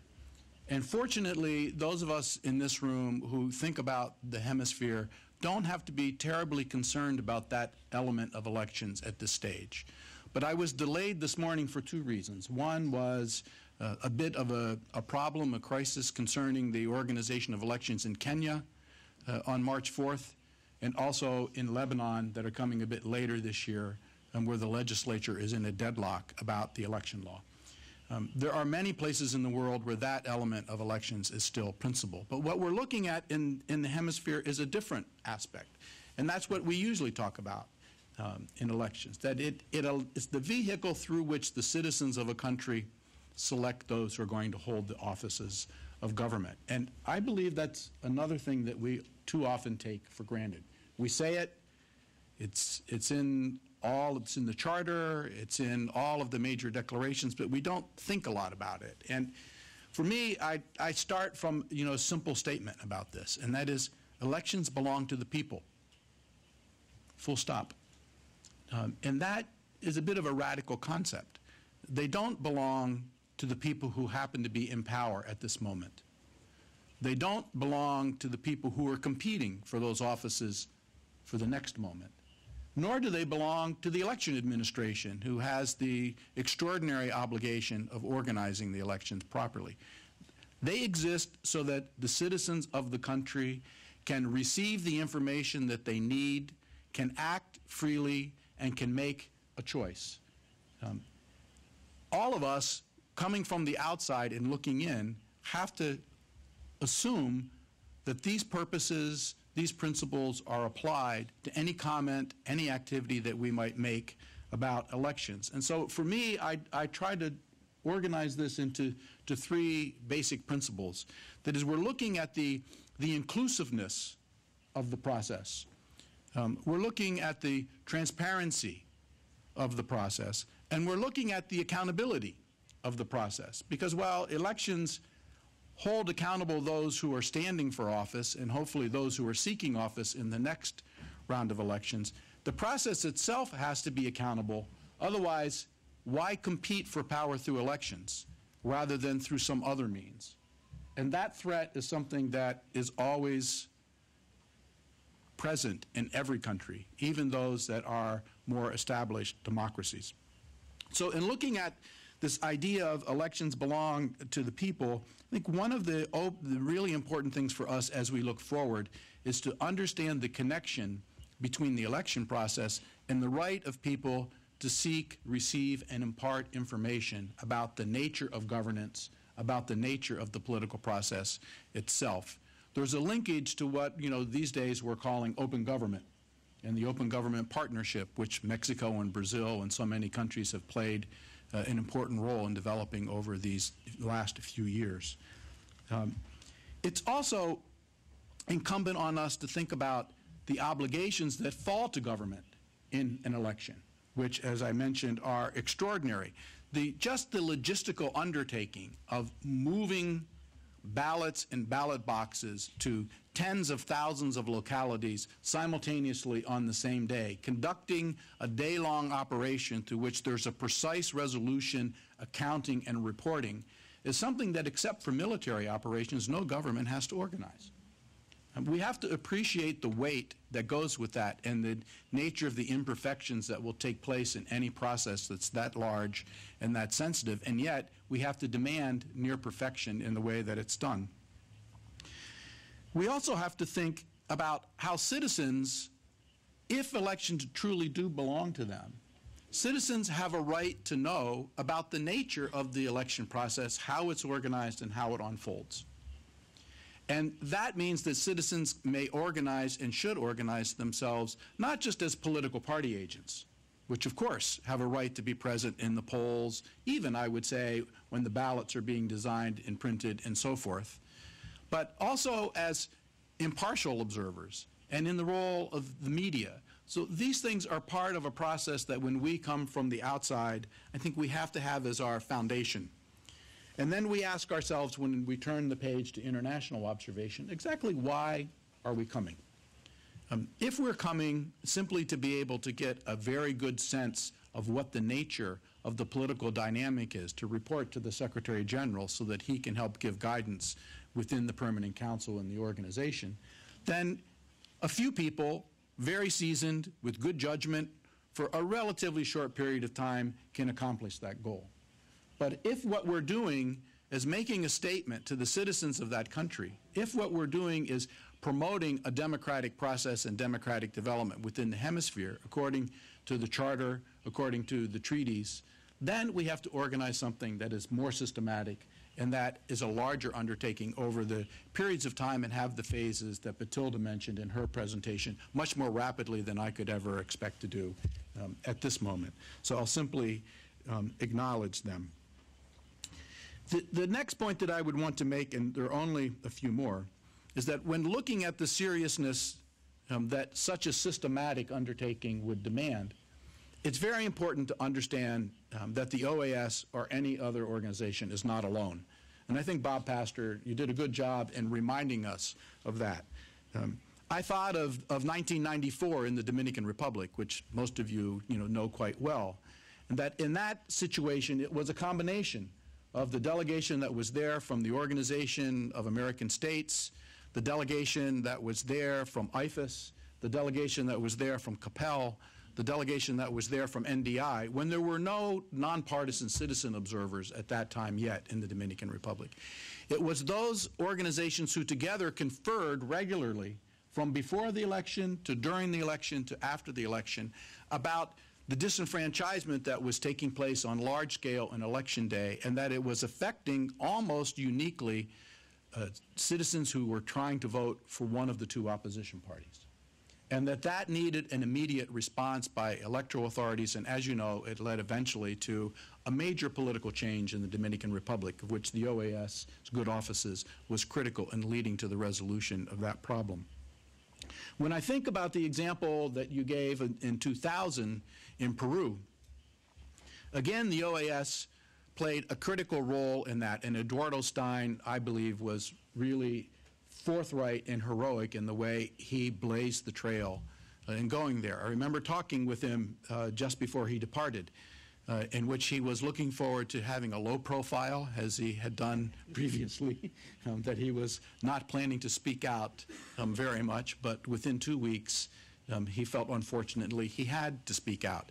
And there, what we saw was a combination of the OAS with a joint mission by Carter Center and NDI, which had been organized, working alongside of the citizen observers. The Defensor del Pueblo had organized his 12 offices to examine problems in the political rights arena, and the citizen group Transparencia had organized thousands of observers across the country. And by working together, what happened was, in the first round of that election, was preventing fraud. It was very clear that at 48%, with a gap in the operations, that a preparation seemed to be being made to push Fujimori over the 50% mark in the first round. And it was because of the work of credible citizen observations in their quick count that allowed the information to be confirmed that we, as various international observers, informed the international community, which played an important role in helping convince the Peruvian authorities to adequately and accurately complete the official count and call for the second round. And it was the role of Eduardo Stein, and of course going on to the meeting in Ottawa of the OAS Assembly, and then the special high-level panels role after that, that allowed Peru to move forward. But again, not alone, together with others. We could talk about the role in 2010 in Haiti, which was an extraordinary circumstance where the role of international observers, led again by the OAS, together with your Caribbean counterparts, but backed up by NDI and others in analyzing the situation, that determined that there had to be a remedial effort, changed the composition of who was in the second round, and the president of Haiti is a different person as a consequence today. These are very serious matters for the international community to lend its weight to call for such sorts of reforms and steps. And it's something that when it's done, it has to be done with a kind of credibility that is bolstered by impartiality and the kind of leadership that people like Eduardo Stein, like the Axworthy from Canada, who was then the foreign minister, and of course the offices of the Secretary General in those arenas are critically important as well, backed by the credible non-governmental international organizations and especially the citizens themselves. So now I'll turn to keeping within the 12 minutes to what Bob called looking forward. And I'm not going to repeat most of Bob's recommendations because I think they're quite good. And our colleague Ruben Pereyna has written some interesting articles recently that reflect a number of those same recommendations, that while I'm not part of the OAS and I can't recommend what should be done, I can endorse the spirit and the direction that Bob and Ruben have pointed. First, I think it's very important for us to be more serious about the follow-up on recommendations that are made by international observers and how they relate also to the credible domestic actors as well. And this becomes part of marshaling the political will of the international community. With that, a discussion within intergovernmental organizations regularly of the reports and the recommendations are warranted. The OSCE conducts some discussions of those matters, and there are other means in which that can be done, and of course that's one of the things that the OAS, that Bob has recommended that the OAS consider.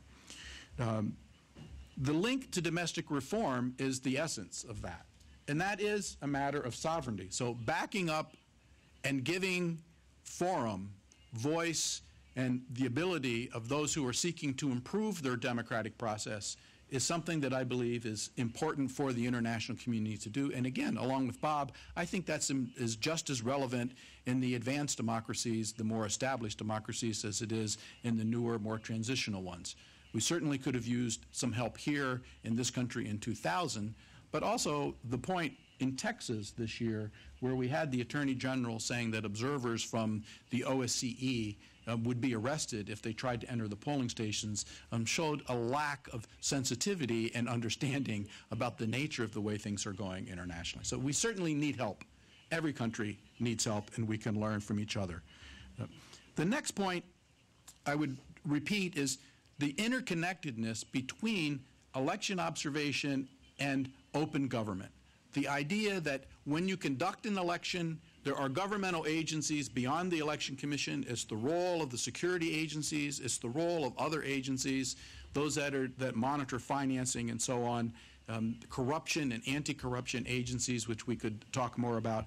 All of them to make available the information that they collect that bears upon the nature of the election process. Citizens should have access to that. The Open Government Partnership, I think, is an important forum in which this can be advanced. And certainly, I believe that the Organization of American States, through the work of the Rapporteur on Freedom of Expression and through the Inter-American Human Rights System, has provided a lot of guidance and leadership in this arena. Next, the mitigation of election violence.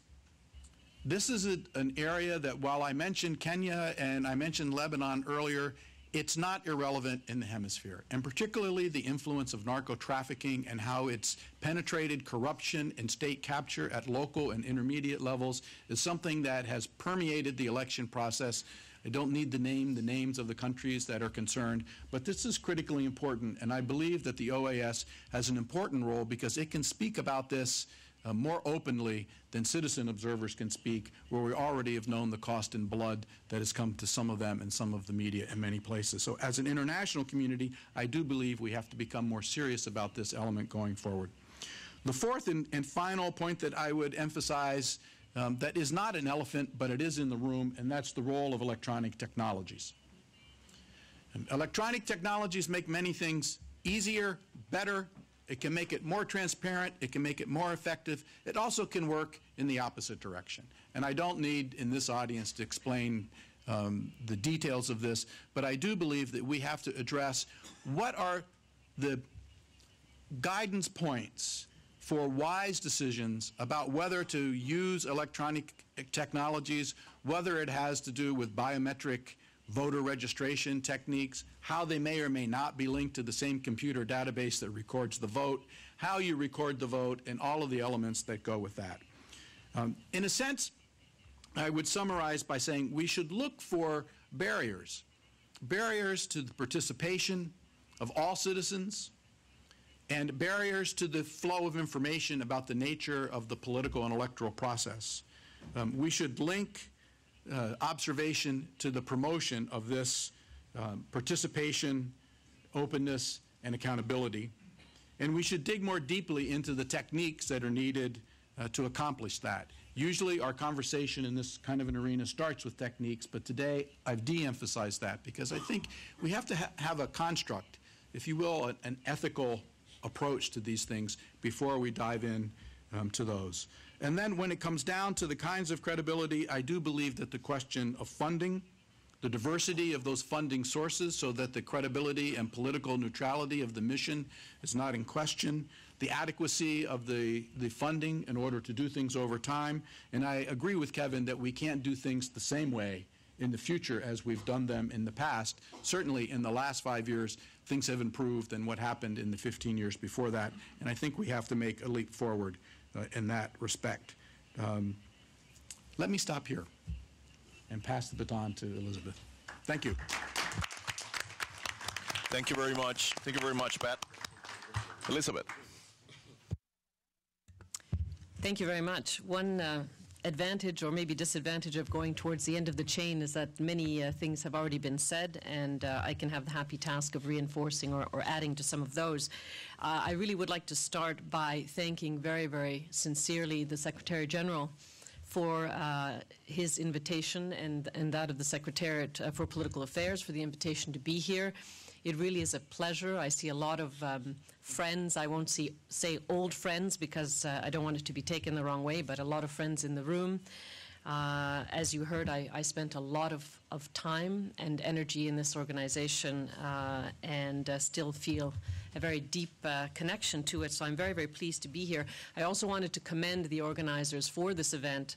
I think it is indeed very timely, and it was explained very well at the outset by the Secretary General and Betilde as to why now, in particular, this is an opportune moment to relook at the issue of election observation at the OAS. But also it does bring back some memories for me, because as a matter of fact, about 6 years ago we did something very similar.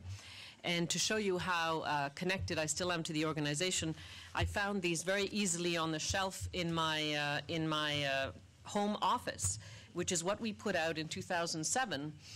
This is the English and the Spanish version on the 2005-2006 electoral cycle. You probably can't even get these on eBay anymore. But I did go over some of it quickly before I came, and I was surprised at both how much we have advanced in many ways in that short interval, but also how much a lot of the points that we had made at the time actually still resonate, and we're still asking ourselves a number of the same questions in terms of what we should observe, how we should observe, and how to get over some of the critical obstacles that were there a number of years ago and still are there. So I found that quite interesting. Before I go on, and I will try to respect, as my colleagues have the time, I should also say that I am here in my personal capacity. So I do work for the United Nations at the moment, but I'm not necessarily speaking as per their own positions. So I was asked, or it was suggested to me, to do a PowerPoint, so I did a very simple one that we can follow along with. As you see, I called my little intervention OAS Election Observation, Progress and Challenges, Reflections from a Former quote-unquote Insider. And I wanted to go over three basic things, but I will skip over some of this because much has already been said. One is just to recall really quickly some of the key objectives of international election observation and OAS observation in particular. Secondly, to look at the OAS missions over the years and the key progress that was made. That I'll gloss over a fair bit, since much has been said about the different phases or generations and so forth. And then the third part will be what I understand the organizers to be most interested in, and that is challenges and possible ideas for the future. In terms of the challenges, I have nothing new. I'm going to pick up a number of the ones that have been mentioned already. But I will put out a few ideas that are precisely there for consideration and debate. And then just a quick conclusion. So,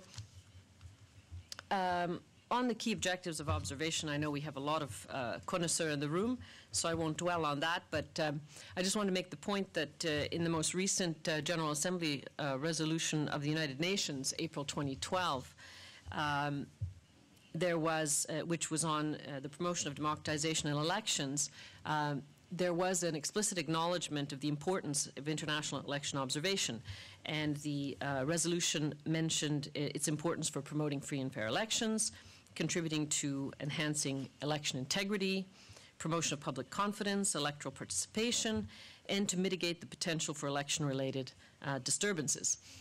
So that even though actually at the present time, as you probably know, the United Nations only very rarely observes elections, and usually it requires either a General Assembly or a Security Council mandate to do so, it still underscores, the membership still underscores the importance of this tool that we have. Also, you will note in much of the UN literature, both from the member states, but also from the Secretariat, that there's a very strong recognition and acknowledgement of the importance of election observation of others, principally regional organizations like the OAS. And there's a feeling that regional organizations have a definite comparative advantage in terms of what they can do in terms of election observation. In terms of the way the OAS has also translated it, some of these key objectives into its own literature, and the way over the years, and I'm presuming it's pretty much the same now, we used to describe it in our documents. It basically goes as follows, and I just wanted to remark a bit, and this goes a little bit to what some of the things that Robert was saying. We use a lot of interesting words when we're talking about election observation. Usually at the OAS, we talk about, and very, very positive and important words, collaborate, facilitate, help dissuade, remain available, a very kind of an outreach type of concept. And these are juxtaposed with some of the concepts that are a little more, if you will, active, like ensuring the integrity and impartiality of elections, addressing conflicts and attempted electoral manipulation. And to my mind, although you may say I'm reading too much into the words, the way we phrase things over the years, and you note I say we, even though I left here 5.5 years ago, it reflects in part what is still a pretty delicate interplay between the role of an election observation mission as an independent and an impartial observer, and as an occasional indirect protagonism in an election, a protagonist, pardon me, in an election, when of course it's invited to play that role, and the authority, the sovereignty, and the ownership of a process by the local authorities. And Bob alluded to that.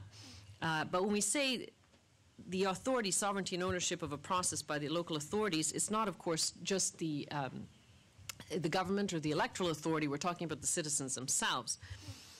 And as we all know, and we haven't stated it so clearly today yet, but it's an obvious one, and I'll state it. Elections, of course, are a very political act, and as such, there's always a lot at stake when an election is being held.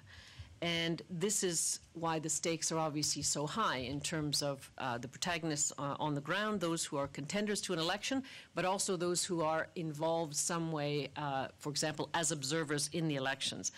And I think for OAS election observation missions and many other election missions around the globe, it's always been a challenge to strike the right balance between playing that role as an impartial observer and in a way as a helpful contributor to a transparent, to a credible process vis-a-vis authorities who either feel that we're doing too much, intervening too much, but they use the concept of sovereignty a number of times, and others, the opposition or the citizenry or outside observers, who will often criticize us and say that we haven't done enough.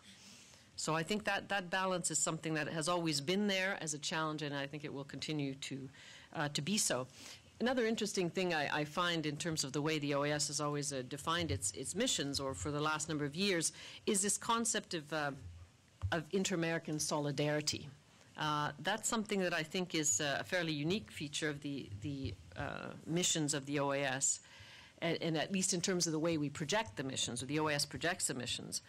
And I think that it should be considered a strength and something that we should try to use more in future. And I think Pat and Bob as well alluded to the fact that there's a lot that can be learned from each other, and I think this idea of solidarity in elections in the Americas is something that we can use even more. In terms of OAS missions over the years and key progress made, again, we've heard quite a lot about the different phases and so forth, so I'll go quickly over that. But of course, as the Secretary General began saying, and Batilde elaborated on, the earliest missions, of course, were generally pretty small. They were sporadic. They were largely symbolic. Few people, sometimes political figures within the hemisphere, or a few people from the Secretariat. They were basically products of their times. As Bob also mentioned, I mean, there just wasn't the political space or the interest on the part of member states to have anything more.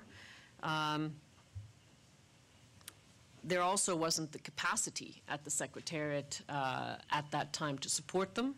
And also, I think in parallel, in terms of international election observation elsewhere in the world and in other organizations, it was still very, very incipient. We're talking 60s, 70s, even into the 80s. Of course, in the second so-called generation, we were talking about increasingly important processes, election observation processes, where many of them were designed or expected to accompany important political transitions, back to democracy, or the conclusion of an important peace process, and so forth. So they became larger, more professional, both larger in scope and what they were looking at, but also larger in terms of presence on the ground. And they were intended to deal with a number of key issues of the time. Often a deep mistrust among the actors in an electoral process, in what were, in many cases, post-conflict or transitional settings, a lack of capacity, also in a number of places to hold major transformative elections. And of course, electoral technical assistance at the OAS also developed in parallel at that time.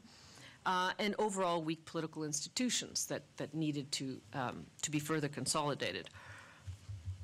Likewise, the capacities of the Secretariat slowly began to take shape, whereas those first early missions had really no backstopping from the Secretariat, very little, no institutional memory. Slowly but surely, the Secretariat started to form a system of support for them, and I think the earliest manifestation of that was the Unit for the Promotion of Democracy in 1991, and then a number of future iterations that lead us right up to the present day with the Political Secretariat. Likewise, parallel developments in election observation in other organizations and latitudes. There was more and more interest and involvement by other organizations to really make this a much more professionalized activity. And of course, in the last 15 or 20 so years, a lot has changed. I think, of course, Bob and also Pat have talked about a number of the outstanding weaknesses and challenges. There is still a lot that has to be done in terms of consolidation of democracy in the hemisphere, but I think it's fair to say that there also has been some interesting progress in terms of the electoral area in particular. We do have in many countries stronger, more independent institutions. We have also greater both state and citizens' capacities vis-a-vis elections, and I think that second one is also very important, not just stronger states and state institutions, but also a much more informed and involved civil society in a number of countries. Pat also mentioned new technologies and a new sophistication in elections that have become part of the electoral processes. And as he also pointed out, this has in many cases made elections more efficient, but it's also made them a lot more costly sometimes, which is a problem. And thirdly, as he also pointed out, it also can sometimes make it easier to perpetrate fraud, or at least the suspicions are often among the populace with new technologies that this could be the case.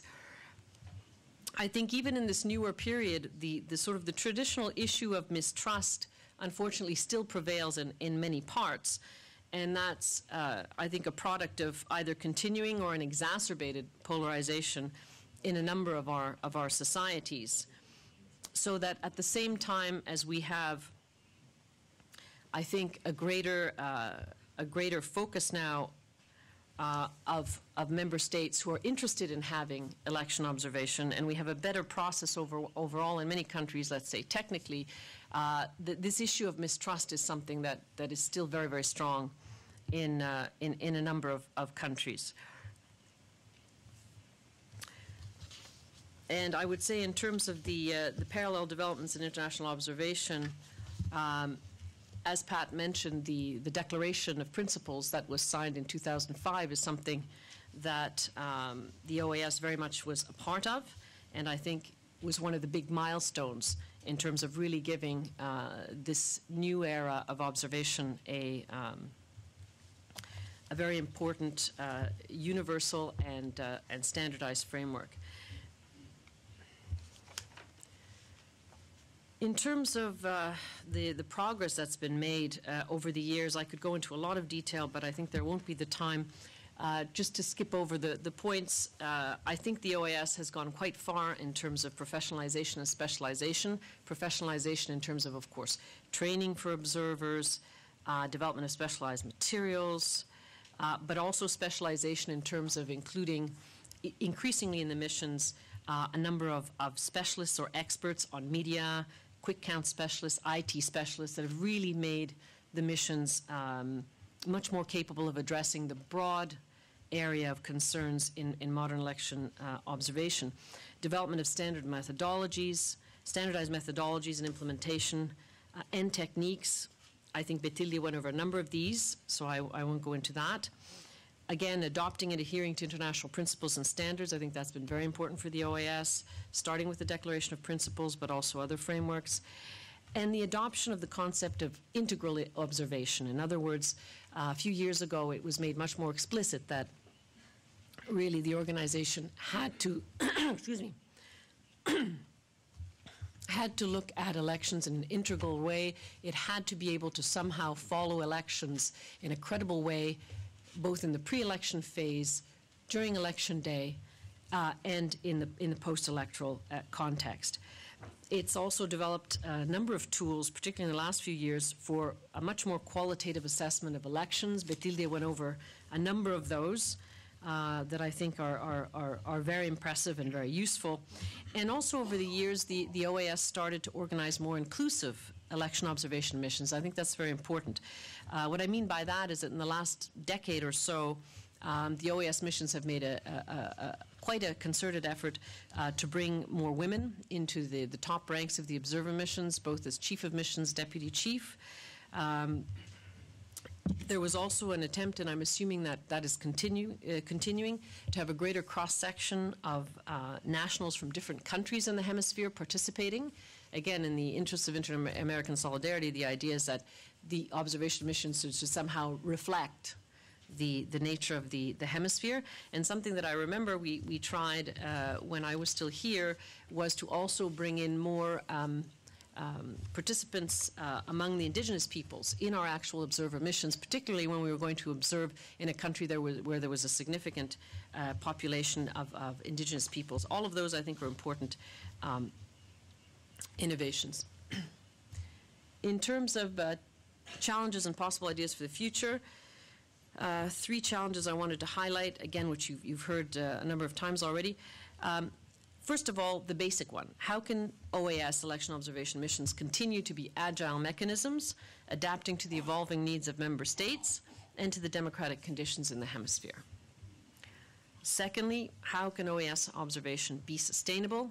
And here in particular, there's the funding issue, but I think Kevin also sort of gave another angle to that, which is in order to be credible and thus sustainable, they also have to be relevant. So I guess the issue of relevancy is also something that one can understand as being an important aspect of sustainability.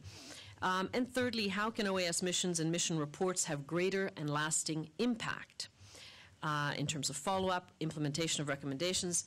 And here I'll very quickly take a quote from the Secretary General Insulza, from the publication I showed you a moment ago, which again shows you how much we've still been grappling with some of the same issues and challenges in the last 5-6 years and surely beyond.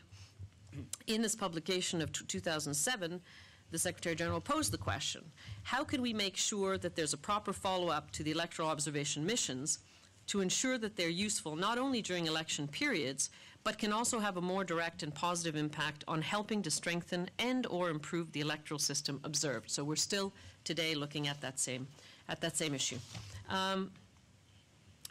Possible ideas or partial responses, perhaps, some things to think about anyways.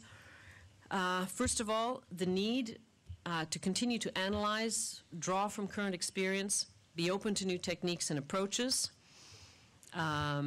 I think the OAS has been exemplary in that, and I, again, very much commend this political secretariat for trying to do this now during this year and preparing itself for 2014 and beyond to look at how it can further and innovate and learn in the area of election observation.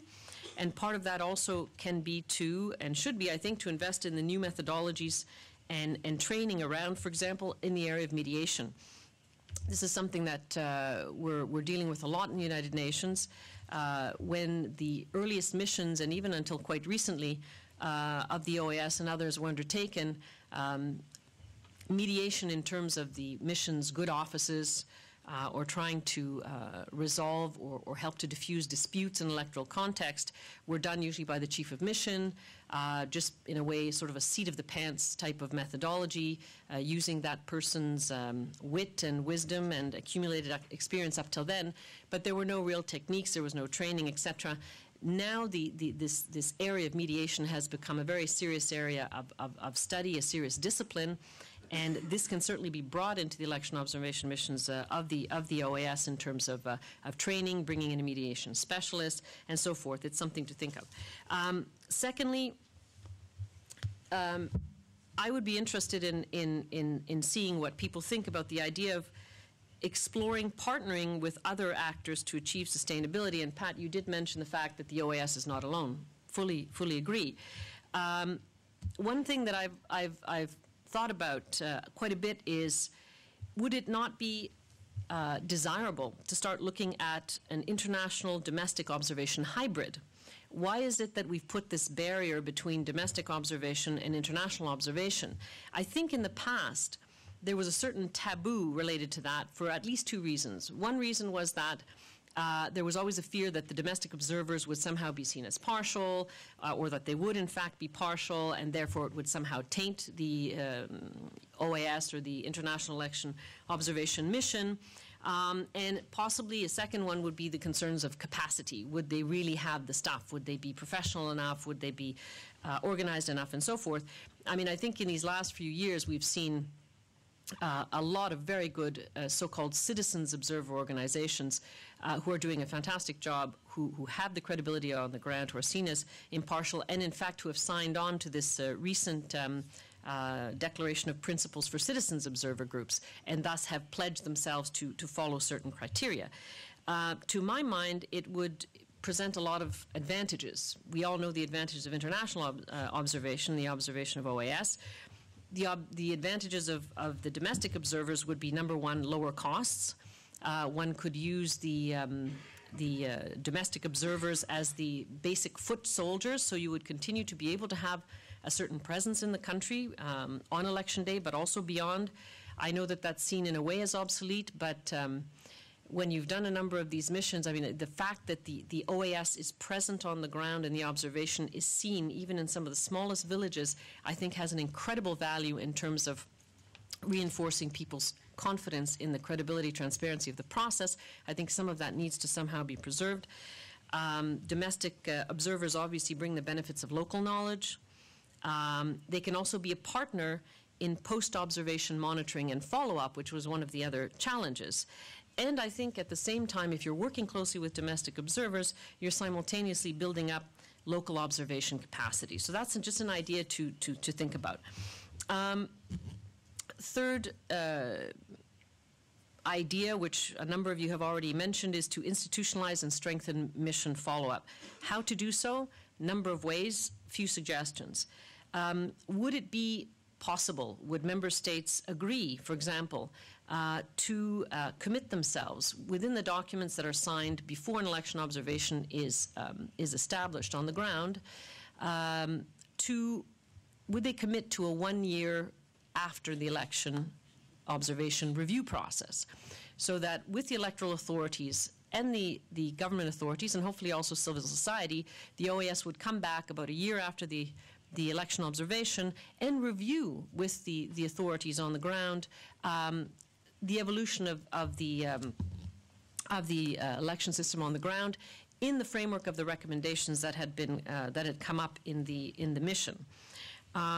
Secondly, in terms of institutionalizing mission follow-up, I don't know how prevalent this is now. I feel that I believe that it's still not as systematic as it could be, but a few years ago the OAS started to have these multi-stakeholder meetings to present the reports and the recommendations after a mission was concluded,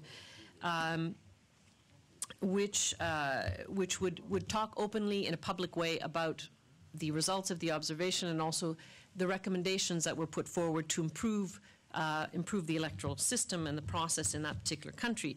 I think that's something that, if it's not already done, absolutely consistently and systematically should be done. Again, if domestic observer groups are somehow associated to the OAS mission or somehow linked, they could help to monitor the implementation or whatever comes out of such meetings. And it would also be interesting perhaps to make sure that some donors are there, so that if there is interest on the part of the electoral authority or the government to make some changes which or reforms which might cost a serious amount of money, there might be some international support to draw on. And finally, something that I think Pat alluded to in particular, I think it's very important to very deliberately link the election observation missions more closely to the broader democracy work of the organization. This is one of the key tools that the OAS has to help member states strengthen their democratic institutions and processes, but obviously it's not the only one. And even though it's a separate activity, I don't think it should be looked at in isolation. I think this is an advantage of the OAS because, as we have been saying, as the election observation missions have changed, evolved, become more professional, more substantive, other democracy support activities have kind of grown around them at the organization. And this can be very, very helpful, because I think that if there's one organization that really does tie in the concept of elections being key but not the only aspect of democratic consolidation, it is the OAS. And you can see how, on the one hand, election observations missions can feed into considerations of how to strengthen other parts of democracy, because with the increasingly all-comprehensive observation that we are doing, or OAS is doing, during electoral processes, it touches not only on the electoral authority, but it can touch on the issue of citizens' participation, of the role of the judiciary, a number of other areas, the civil registry. These recommendations should be tied in much more directly to what else can be done in the Secretariat to support the country in this regard. And conversely, these election missions, before they go, can perhaps benefit much more from what is being done elsewhere in the House on democracy support for that particular country. I think if we look at election observation missions, yes, it's a separate activity, but in a more holistic way, I think we will have more tools and a more consistent tool for helping the democracies in the hemisphere at this moment to tackle a number of the key issues that are outstanding for democratic consolidation. And I will conclude there and simply again give my thanks and give a final appreciation that I think truly this organization remains at the forefront of election observation. It has a tremendous body of work and capacity in this field, and I think that that bodes very well to continue to be a leader in the future, as long as the organization keeps opening itself up to new ideas, comparative experiences from other organizations, and hopefully also to some of the citizen groups on the ground. Thank you.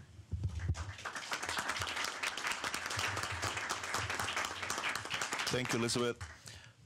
Ambassador Karen. Thank you. Thank you, moderator, Mr. Secretary General, Assistant Secretary General, distinguished co-panelists, distinguished colleagues, ladies and gentlemen. I wish to express my deep appreciation to the Secretariat for Political Affairs for inviting me to participate in such an important discussion and to be a member of such a distinguished panel. I'm very pleased that the subject that I've been asked to address is the role of international electoral observation missions, specifically those of the OAS, with particular reference to the case of Guyana. I should warn you that it might be incorrect to assume that I am the one up here who is best informed about this subject. Dr. Robert Pastor, as director of the Council of Freely Elected Heads of State at the Carter Center, played an integral role in organizing the elections which led to the establishment of democracy in Guyana in 1992, something which he has documented. And Elizabeth Spehar as well has made a significant contribution in that regard. And before I begin, let me at the outset, Secretary General, acknowledge and express our gratitude for the cooperation that Guyana has received from the OAS and from many of its individual member states in making the transition from dictatorship to democratic elections. The illuminating expositions of the previous panelists do not leave much new ground for me to cover. However, it is a good idea for a review about the efficacy of OAS electoral observation missions to include a review of their coverage of elections in Guyana, because valuable lessons are there to be learned. Prior to obtaining independence in 1966, Guyana was a victim of Cold War machinations. In this process,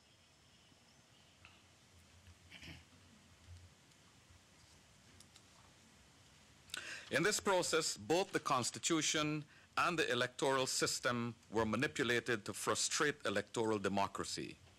This was accompanied by covert operations which left a trail of political violence and economic damage, as well as a political legacy of pretty intractable political polarization and ethnic tension. These developments were followed by the gradual establishment of a dictatorship which opted to retain political power by blatant electoral fraud and by the threatened use of force, with disastrous consequences for the political, social, and economic life of the country. In the span of 21 years between 1985 and 2006, elections in Guyana traversed the entire spectrum, from the worst forms of electoral fraud and malpractice to elections which were certified by all the participating international observers, including the OAS, as a free and fair expression of the democratic will of the people. The elections of 2006, and to a lesser extent 2011, which were expected by many to be accompanied by political violence, turned out to be peaceful exercises with laudable outcomes. In my view, the presence of international observers, and in particular OAS electoral observation missions, played a major role in this development. Indeed, Guyana is a virtual case study of a country whose path toward democracy would have been a much more difficult and complicated struggle without the support of electoral observation missions. In the early 90s, I was an ordinary citizen in Guyana with no public office or no official role. And I recall clearly, as an ordinary citizen, what a tremendous impact there was on the country when it was learned that international experts and observers were going to be involved in the conduct of the elections. Immediately, those who had been yearning for free and fair elections knew that this was not going to be a sterile exercise where their vote would be wasted. This alone emboldened the electorate, and overnight it altered the character of the electoral campaign. The electoral observation missions had not yet arrived. The mere information that they were on their way had this profound effect on the electoral process. By deliberate design or neglect, the institutions charged with delivering credible elections were weak, and in many instances, checks and balances were non-existent.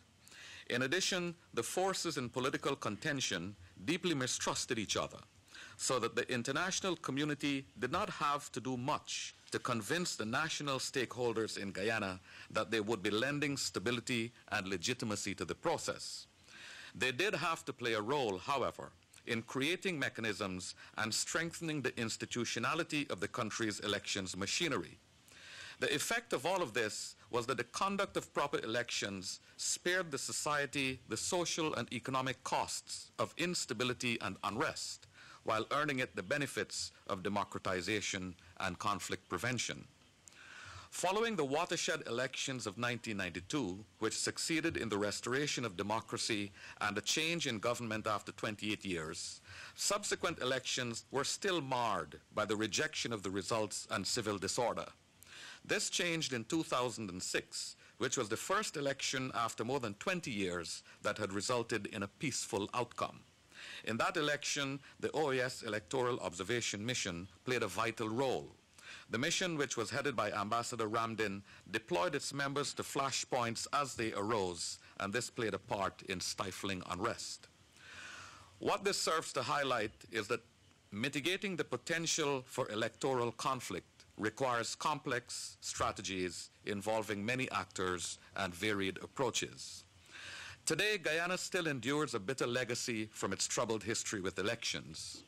In the area of economic and social development, many difficult challenges remain.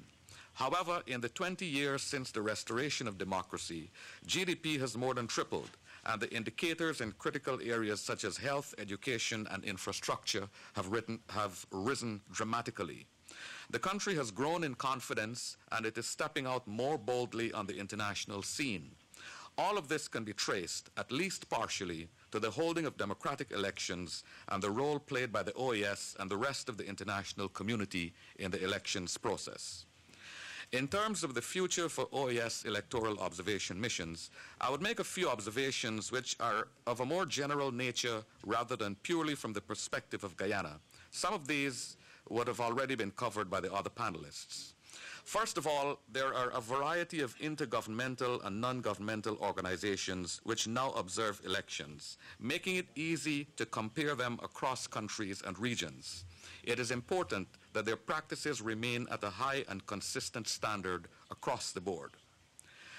Electoral observation missions help the international community to grade the legitimacy of governments. There is a growing body of work that is now evaluating the quality of performance of electoral observation missions themselves. We in the OAS need to be ahead of that curve in continuing to maintain high and consistent standards. Secondly, we should be mindful that even in countries where electoral observation missions have succeeded in helping to ensure a peaceful and democratic outcome, such countries would not always wish to have an expanded role for electoral observation missions. Nonetheless, it is important for the OAS to ensure that monitored elections result in better elections next time around. It would therefore be useful to analyze what are the factors which determine whether countries choose to follow or not to follow the recommendations of international monitors. Thirdly, in societies where the integrity of elections has been compromised, making corrections is often an evolutionary process. Fixing everything in one election cycle is usually not realistic. Fourthly, there is no such thing as a perfect election. Every election contains its share of imperfections. Often, electoral observation missions will have to make evidence-based but subjective judgments about the level of impact that issues like media bias, ballot access, and maladministration are having on the election's results. And finally, in a hemisphere where electoral democracy has generally grown from strength to strength in recent years, there is a danger of complacency, of funding for electoral observation missions drying up because donors believe that electoral democracy is no longer at risk. Many in Guyana continue to believe that eternal vigilance is still the price of freedom. Thank you.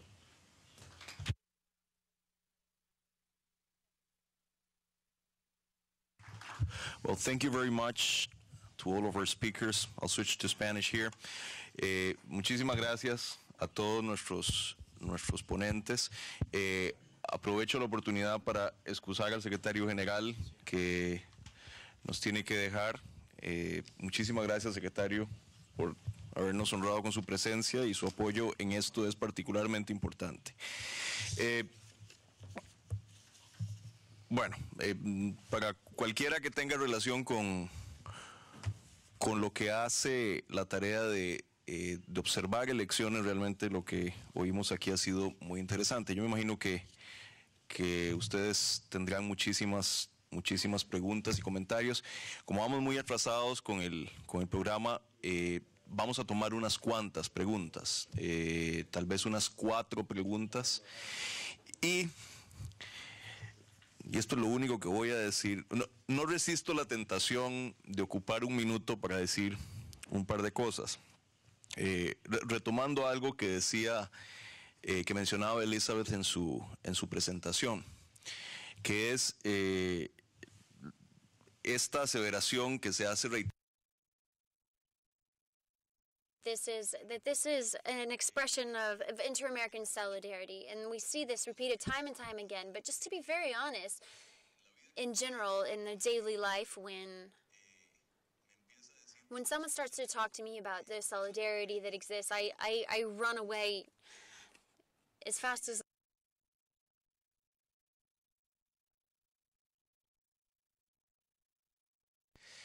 ese discurso de solidaridad no se traduce en cosas, no solo diría convenientes, sino esenciales para la independencia y la sostenibilidad futura de las misiones de observación electoral en el seno de la OEA. A veces la solidaridad requiere instituciones, requiere reglas y requiere incluso hacerla obligatoria. Y no es otro el principio que subyace a los impuestos. Cuando uno paga impuestos en una sociedad, en el fondo es una forma obligada de solidaridad, porque de otra manera no sería sostenible. Y quisiera mencionar dos manifestaciones de lo que yo llamaría una solidaridad debilitada en el marco de la OEA. La primera, que aquí se ha mencionado de diferentes maneras, tiene que ver con el financiamiento de las misiones de observación electoral.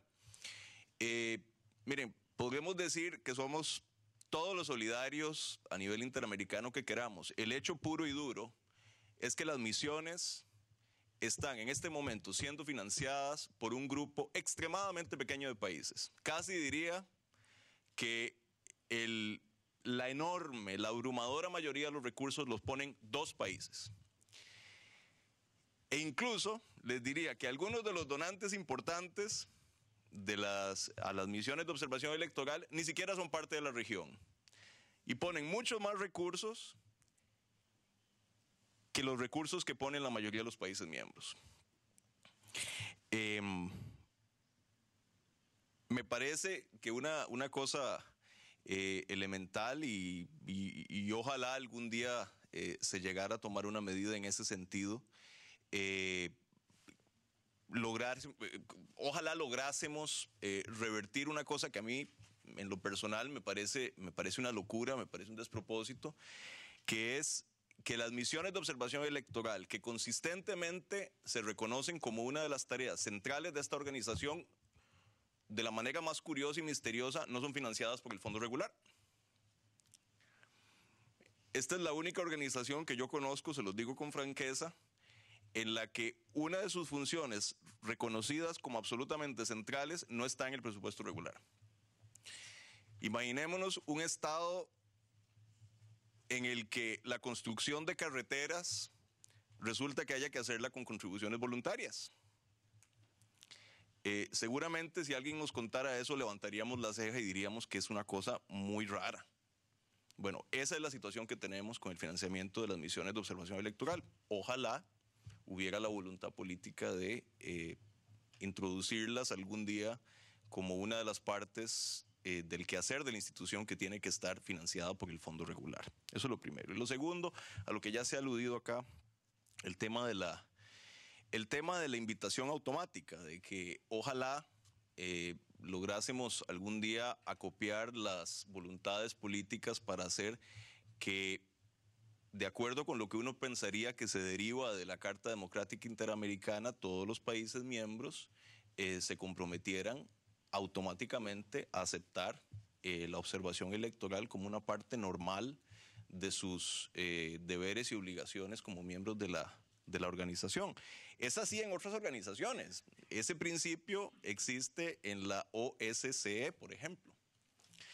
La verdad que no habría ninguna razón contundente para que eso fuera diferente en la OEA, y sin embargo es así. Y les digo algo más. La ausencia de esa regla crea un conflicto de interés con el que tenemos que contender todos los días con cada observación electoral en el DECO, que es esta idea que está inevitablemente flotando ahí en el fondo de nuestra cabeza, de que si decimos ciertas cosas no nos vuelven a invitar. Ese es un conflicto que heroicamente resistimos en el DECO todo lo que se puede, pero es un conflicto real. Y es una limitante que se tiene en última instancia a la independencia, a la objetividad, a la veracidad de lo que dicen las observaciones de las misiones de observación electoral. Entonces tiene consecuencias reales. Entonces, con eso termino. Creo que si en efecto vamos a ser consecuentes con ese discurso que utilizamos un día sí y otro también, de que este es un ejercicio de solidaridad interamericana, la solidaridad, como el amor, se traduce en cosas concretas. Y si no, entonces mejor no hablemos de solidaridad. Después de esta larga perorata, quisiera abrir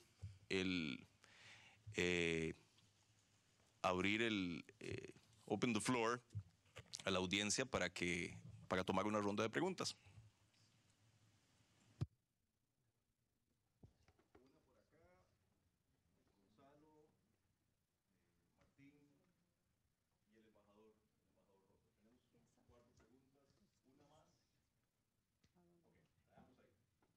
Les pido que sean lo más concreto posibles. Embajador. Y si quieren las tomamos todas y después le damos la palabra a los panelistas. Embajador del Salvador. Y les pediría que se presentaran, quizá. Gracias, secretario de Asuntos Políticos, por presentarme. Miembros de la mesa, un comentario para hacer un planteamiento. Es relativo a qué mejor manera de conmemorar el Día de la Observación Electoral con este tipo de reflexión conjunta. Bueno, recordar que lo obvio, ustedes naturalmente, como parte de la polinización cruzada, han efectuado observaciones invitando a miembros desde la Unión Africana hasta la Organización para la Seguridad y la Confianza en Europa. Y hemos tomado muy buena nota de las condiciones que el Departamento de Observación y Cooperación Electoral ha remitido a los Estados miembros para ir perfilando y afinando de mejor manera este ejercicio. Las condiciones de la observación. Estamos en el punto, en la coyuntura en la cual esta reflexión sobre el acervo de recomendaciones durante el proceso de observación electoral, especialmente durante la última década, es muy en orden. En su momento, por medio de los ensayos, esta organización ha en su momento estudiado la posibilidad de tener un centro de estudios sobre democracia conjunto con el BID, ideas que se han explorado. Asimismo, algún Estado miembro, en este afán, en esta inquietud de institucionalizar el acervo, ha presentado una propuesta de estatuto sobre la observación electoral. Contamos con los manuales que ustedes han refinado y que evidentemente dan estos marcos de referencia con la predictibilidad del ejercicio. Advertimos que hasta la segunda generación de observación electoral existía una relación inversa entre el grado de institucionalidad en los estados y la confianza que inspiraba el motivo por el cual era necesaria esta validación de la observación externa. Y en materia de polinización cruzada, referir un estado que ha aprobado para las elecciones del año próximo el ejercicio del sufragio en el extranjero, con lo cual los derechos políticos de los salvadoreños, que en un porcentaje significativo viven en el extranjero, podrán ser ejercidos. Dejar planteada únicamente la cuestión del margen que tenemos para que esta capacidad instalada, esta experticia que ustedes significan, pueda fomentar la cooperación horizontal en este tema.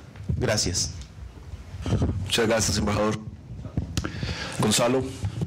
Muy buenos días a todos. Soy Gonzalo Paz, American University. He tenido la suerte también de ser invitado en una decena de misiones en los últimos años y mis comentarios están influidos por esa doble perspectiva de intelectual y la experiencia recogida en estos años. Tenía una serie larga de comentarios a hacer después de una mañana tan rica de exposiciones tan interesantes, pero quisiera circunscribirme solamente a uno y tiene que ver con algunos de los desafíos que están planteados en el tema de la conferencia de hoy. Está conectado también con uno de los puntos que mencionó el embajador y es el de la participación de los ciudadanos en el exterior en las elecciones, que es un tema crecientemente importante. Hay más ciudadanos latinoamericanos viviendo fuera de sus países que habitantes en América Central.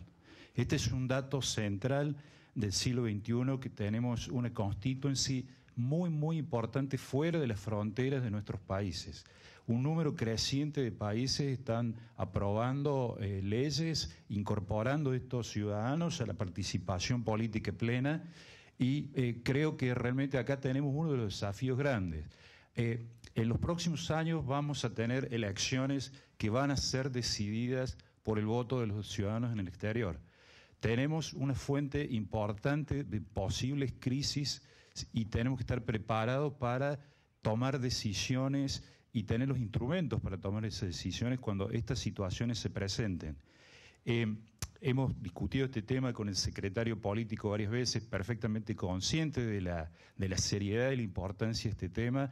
Creo que en el esfuerzo de inclusión que está haciendo también la OEA, este es un tema central. No va a haber elecciones inclusivas si no contemplamos qué está pasando con la votación de los ciudadanos en el exterior, que tiene una serie de desafíos importantes de seguridad, de legitimidad, etcétera. Yo advierto que acá hay un potencial de crisis importante y de oportunidades también para lograr observar plenamente el rol de una ciudadanía que desborda las fronteras en América Latina y en otros lugares del mundo. Este es un tema central, creo que es un desafío importante. Más que una pregunta, les pido un compromiso de que este tema esté en la agenda de discusión, porque es una situación crecientemente importante.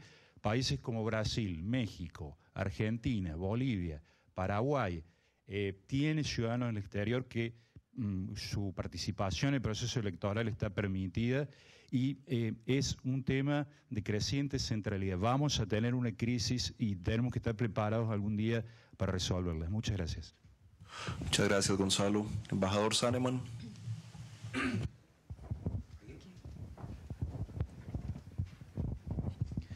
Gracias, muy amable, Kevin.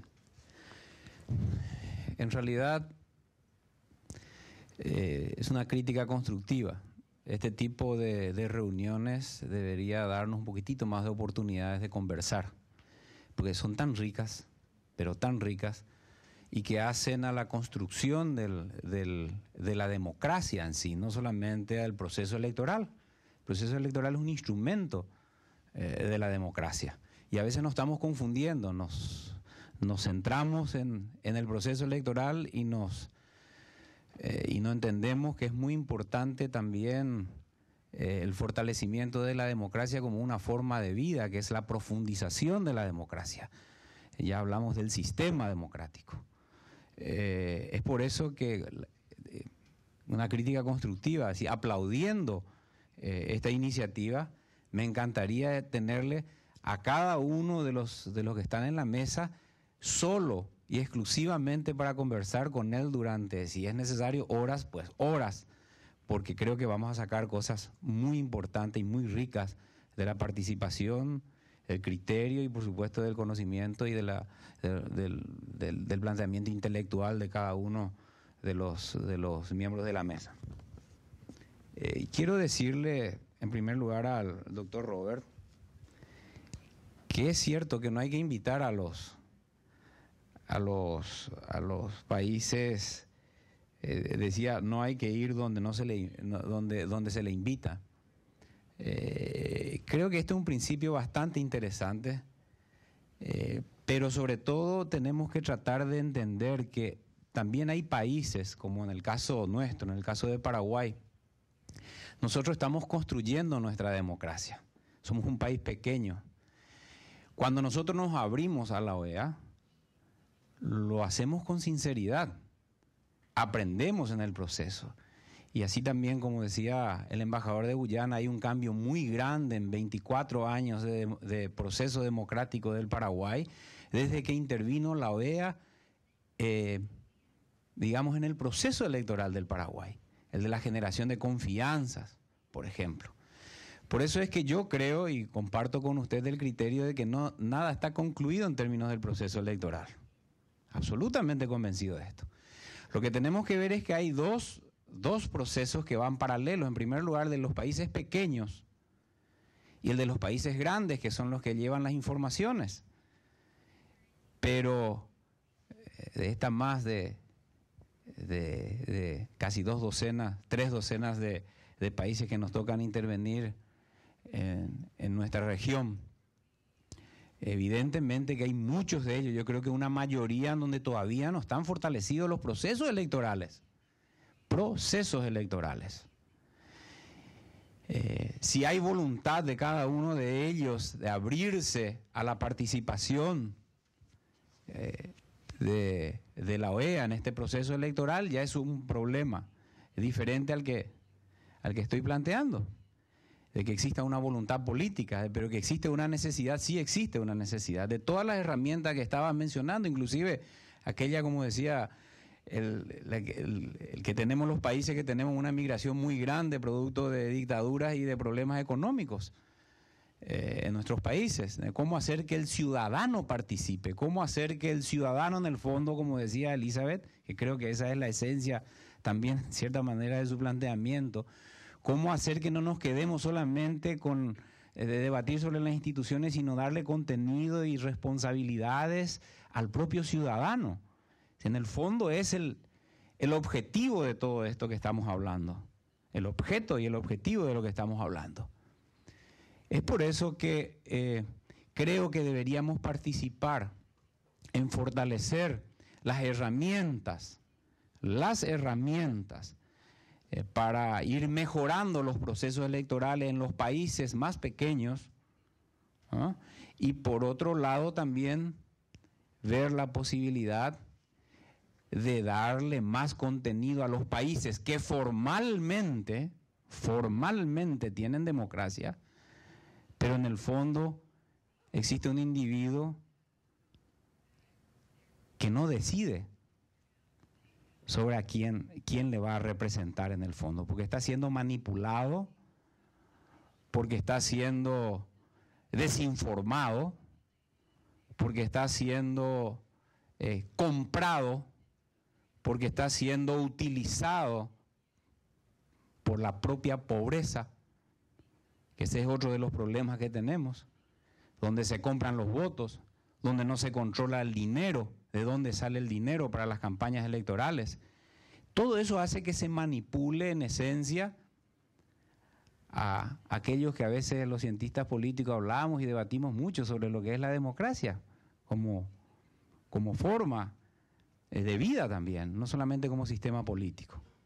Por eso que lo que hoy se está haciendo, que es un rompimiento del paradigma, tus cuestionamientos, Kevin, son fundamentales para saber qué es lo que vamos a hacer como, no solamente con la OEA, sino en el fondo, qué hacemos nosotros como países, qué hacemos nosotros como individuos sobre el contenido de la democracia.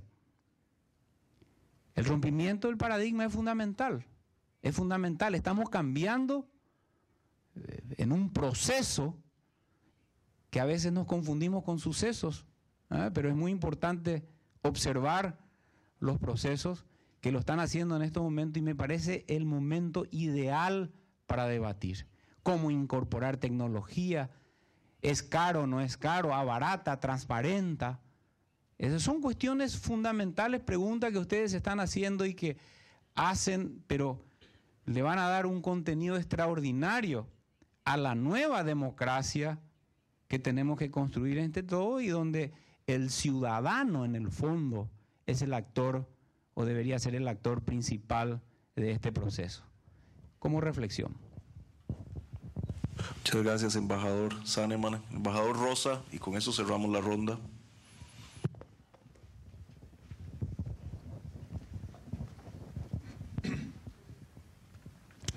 Gracias por la oportunidad de participar en este importante ejercicio de reflexión. Agradecer las ilustradas y académicas exposiciones que ennoblecen el tratamiento y conocimiento del tema de la observación electoral. Personalmente soy un firme creyente de la práctica de elecciones. Mi experiencia me ha llevado al uso de las mismas, no solo como un elemento indiscutible e indisoluble de la democracia, sino como facilitador en la solución de otros conflictos de índole laboral, gremiales, poblacionales, estudiantiles y otros procesos amenazadores de la paz y la convivencia democrática o simplemente ciudadana en nuestros países. Coincido en que confianza, credibilidad, liderazgo, transparencia, reglas claras, pactadas libre y soberanamente, son absolutamente indispensables. Y la observación como un facilitador, verificador o autenticador del proceso es realmente importante. No reconocer los avances, el prestigio y aporte a la democracia de la observación electoral de la OEA resultaría necio, así como no reconocer su indudable competencia y naturales características como el principal órgano de comunicación y diálogo hemisférico. En consecuencia, es necesario seguir y apoyar la ruta que se nos propone y que la recibimos como un reto satisfactorio y además oportuno. Muchas gracias. Muchas gracias, embajador Rosa, de Honduras. Quisiera darle la palabra a los panelistas. Les pediría que fueran sumamente concisos. Ojalá que en un par de minutos nos hicieran una reflexión final y con alguna referencia a los comentarios y preguntas que se han hecho. Y lo vamos a hacer en el orden inverso en el cual hablaron. Entonces, embajador Karen. Thank you. I just want to refer very briefly to the speaker's point about the question of voting by persons who have emigrated. And I think that this has to be a country-by-country approach, because certainly I was alluding in my presentation to the massive fraud that had taken place in Guyana's electoral history. And one of the most outstanding, most egregious species of fraud was really a rigging of the overseas vote, where there was overseas voting, but one party won 98% of those votes. So to try to introduce that in a country like Guyana now is going to meet with a lot of opposition. And secondly, it's going to be a tough sell for the people back home.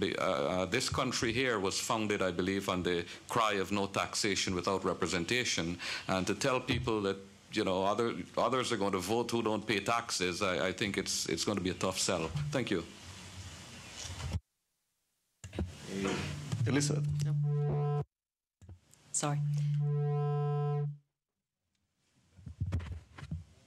Hello. Yes.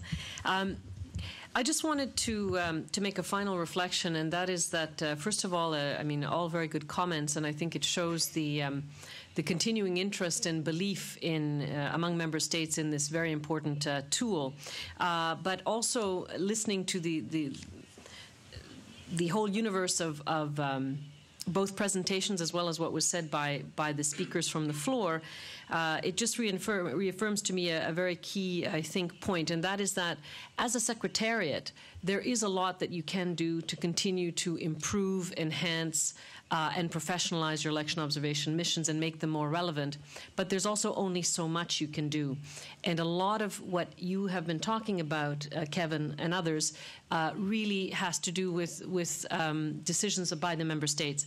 And I would honestly make an appeal, if I may, in my personal capacity, to the member states. I think what you need, in part, is an active Friends of Election Observation, a group of champion member states who believe in the mechanism, who think it's still relevant, who have some ideas on how it can be improved, but in particular, who will champion some of the key things that we've been talking about, and again, I include myself in that. That's a terrible habit, for at least the last 10 years. I mean, if you were to look at these documents that I brought from the cobwebs of 6-7 years ago, the issue of financing, the issue of getting the invitation, which not only can impede the fact that you have to wait for an invitation and solicit or be graced with an invitation, it's not just a question of perhaps impeding you from being fully as forceful on some points as you might have been otherwise, but we all know, and we all lived this, those of us who organize so many observation missions at the OAS, is that you cannot plan. You cannot plan because you don't have the invitation. You can't get money because you don't have the invitation. You can't be there early in the pre-electoral phase when you need to be there because you don't have the invitation in a timely manner. So the issue of an invitation, an automatic invitation, as you said, would solve a host of problems that have been raised today. So I think you need a group of champions, friends of election observation among the member states, who will talk with their peers, who will be very forceful about ways in which this could be solved, who will take it upon themselves, including the issue of funding. I know there was a question of a trust fund at some point for election observation. I'm assuming that never really was that effective of a mechanism, but clearly there has to be some more stable financing mechanism as well. So I think if you combine internal ingenuity and innovation within the Secretariat with strong support from key member states who will bring the rest of the membership around, then you can really get somewhere for the future, and hopefully in 7 or 10 years' time we won't again be talking about the same obstacles as today and as several years ago. Thank you. Pat. Well, it's another time when I can say I agree. So I think the question, the technical questions about how to organize electoral observation missions, Elizabeth's point about the problem of the invitation, I mean, within intergovernmental organizations, this is a critical point. The second, when you get over that point, the second point, of course, is funding, as we've mentioned, all of us, several times. I do believe the diversity of funding is very important in order to neutralize the possibility of an observer mission being said you're the instrument of a particular state or country. And that's just as true if we're talking about Africa or we're talking about Europe as we're talking about the hemisphere. But we all know what we mean on this. The second thing is the adequacy of the funding, because these activities are quite expensive. I mean, and so there has to be some serious level of commitment. Coming back around, the serious level of commitment goes to the invitation. As you probably all know, in the Organization for Security and Cooperation in Europe, it is implied that the invitation is a standing invitation by all of the participating states in the OSCE. Then it's left to the appropriate mechanism to determine a needs assessment and whether there should be a full observation or something less than that in each particular country as it scheduled its elections. And so, as Bob said at the beginning, not every country has to have a full observation. Some countries that may not want it will try to resist, but the question of the invitation and the timing and so on is neutralized for the most part. I mean, there have been some problems with Russia resisting what it means to invite someone and so on. And there's always this question of political will, but I think it does clear it away. The second point that I think is important, Ambassador Solomon, you're saying quite rightly that this is really about developing a democratic way of life.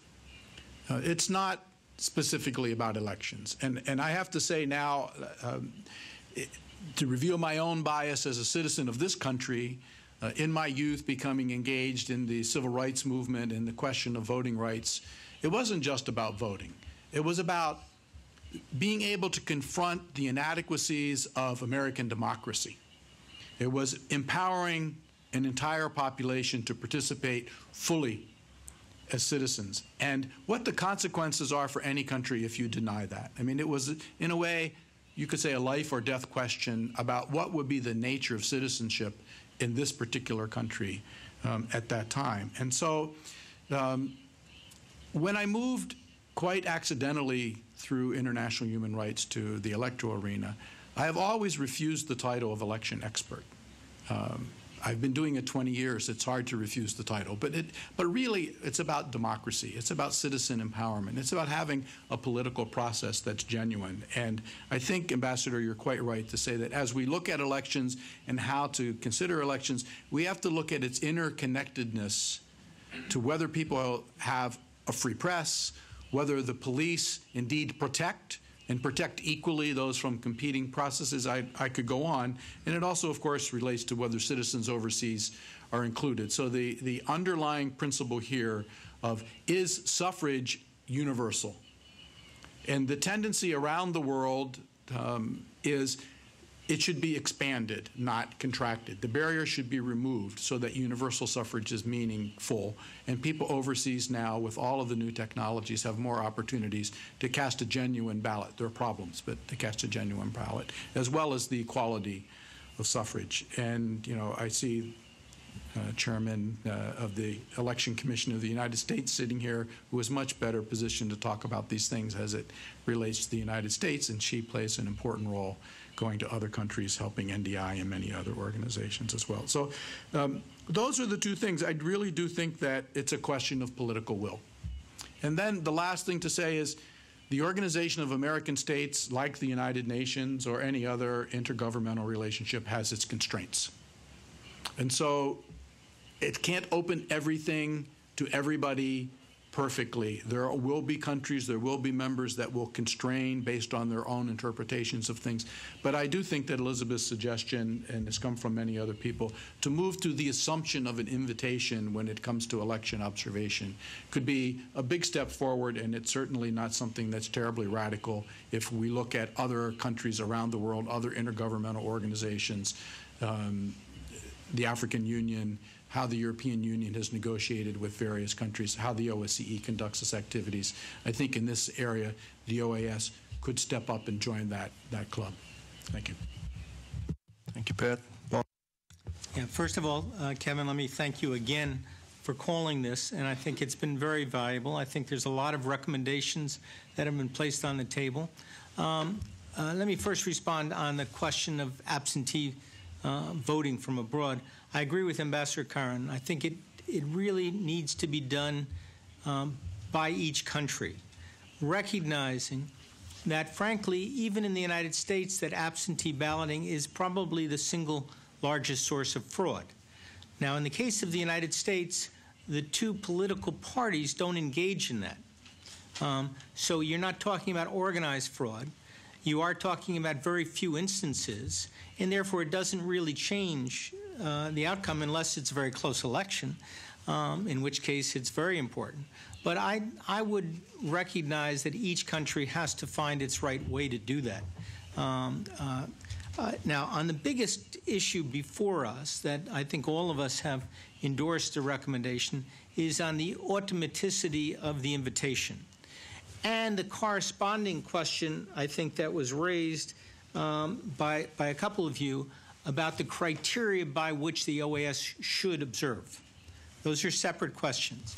I think the most important thing, the most important recommendation that could come out of here would be a simple recommendation that every country automatically invites international observers from the OAS and elsewhere to have unrestricted access to every stage of the electoral process. Punto. When I first went down to Panama to negotiate with Manuel Noriega in the spring of 1989, I went down with a list of 20 conditions. Let your people let the political prisoners out of prison, stop torturing, let the press, this.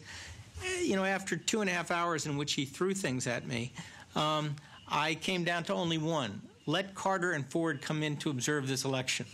And he then said, well, you know, we can't deny an invitation to Carter. And I said, good, we're coming. He then tried to put other roadblocks. The lesson I learned from that was to go to Nicaragua early. And I went in July of '89. And I sat down with both Ortega and with Violeta. And I said, would you mind an invitation? And here is all you need to say.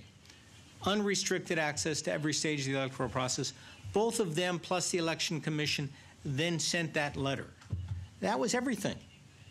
Because once that letter came from them, it was hard for them to accept, to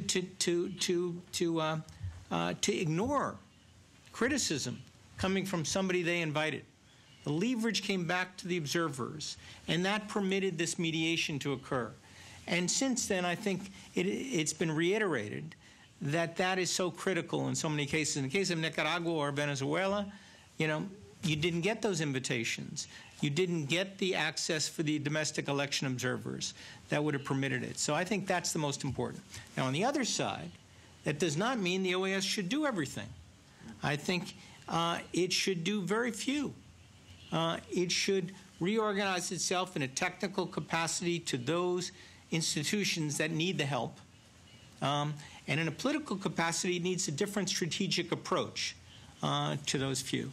And it may very well be, and it's very important, that in those countries in which there is distrust among the parties for the process, in which there is an incapacity that's not yet acknowledged, in which the democratic learning curve hasn't gotten very far, in those cases, that ought to immediately precipitate a decision by the OAS to go in right away. So I think the point that this elections is part of a broader democratic process that several of us have made and that questioners have made as well is really central. We need to define it now at this stage as a broader democratic process. And all of the community of the Americas should participate in some fashion to assist that process. Thank you very much, Bob. And bueno, muchísimas gracias a todos nuestros panelistas. Les pediría que aplaudiéramos a todos los panelistas. Bueno, lo van a hacer de todas maneras. Realmente ha sido una discusión excepcionalmente interesante y para cerrarla le doy la palabra a nuestro secretario general adjunto, el embajador Albert Ramdin.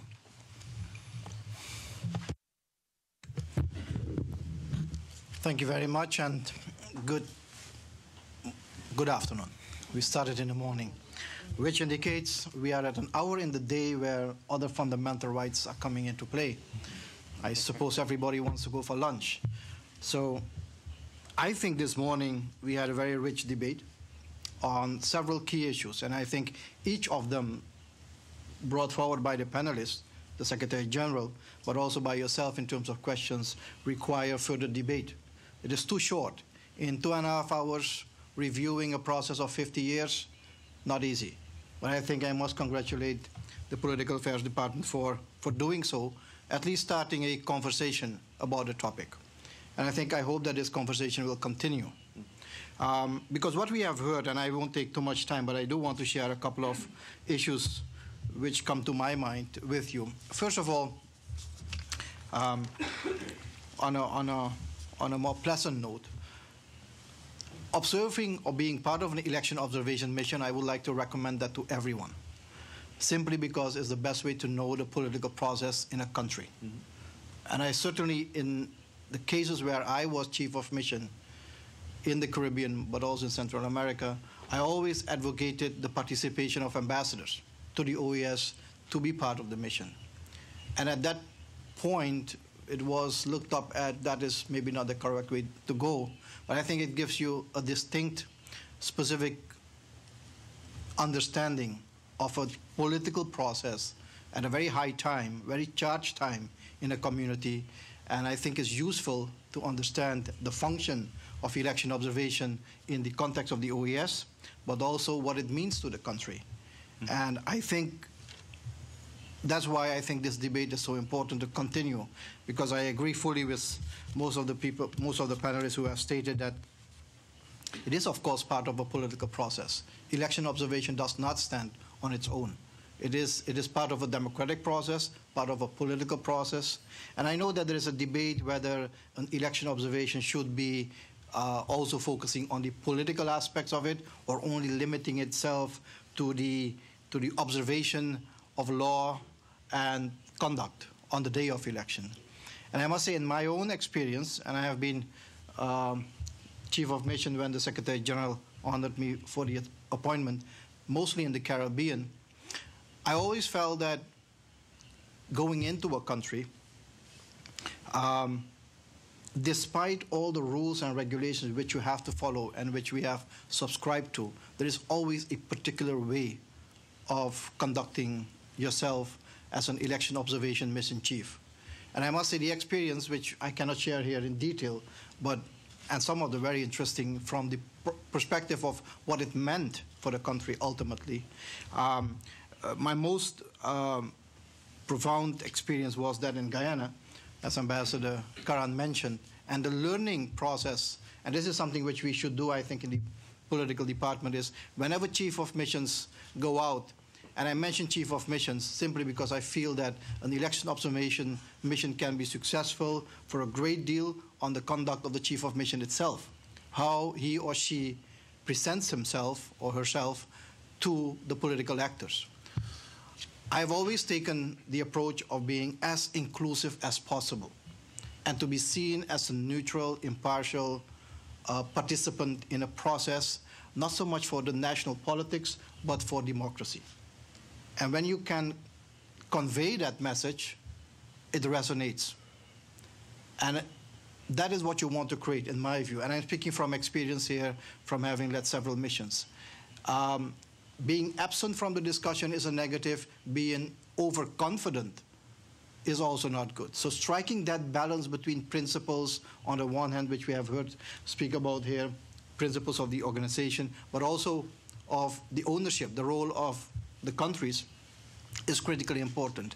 We have to be flexible, you have to be pragmatic, but also very realistic. Often things are not possible. What I have learned also is that you have to be very clear about the standards you apply. Each country is different. And I have heard election observers speak, I'm not going to mention countries, about that certain things were not in order. And it could be a very simple thing, like the table was not the best kind of table, and the environment, the physical environment, because it was differently in their own country.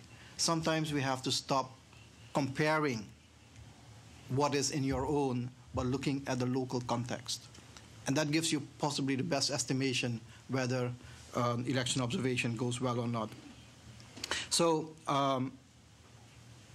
Secretary General Sousa and I were discussing earlier on briefly about a very important topic which was discussed by other panelists here also, is the issue about what do we expect from election observation mission in a very dynamic process of democracy in the hemisphere. There are ups and downs, basically. We are in a transitional or transformative process. Some democracies need still to be nurtured. Basic values and fundamentals are not second nature. The Caribbean is, for instance, if I can refer to that, has different issues with election observation than the one in Central America or in South America. We have to understand, I have not heard that distinction made, but an observation in the Caribbean is much more about the technicality of the process rather than the politics around it, with exception of one or two. And in other parts it's different. So we have to recognize that analysis needs to be made. So we have to understand that this is a very evolving process. It is an evolution, as was mentioned before. What I think in terms of when we learn about how we conduct ourselves as election observation mission and what it means for the country, one of the most important things I have learned is that if we can strengthen the confidence of the people and the politicians in election institutions, whether you call tribunals, commissions, or election bureaus, if you can strengthen that, it helps a lot in mitigating conflict in whatever sense post-elections.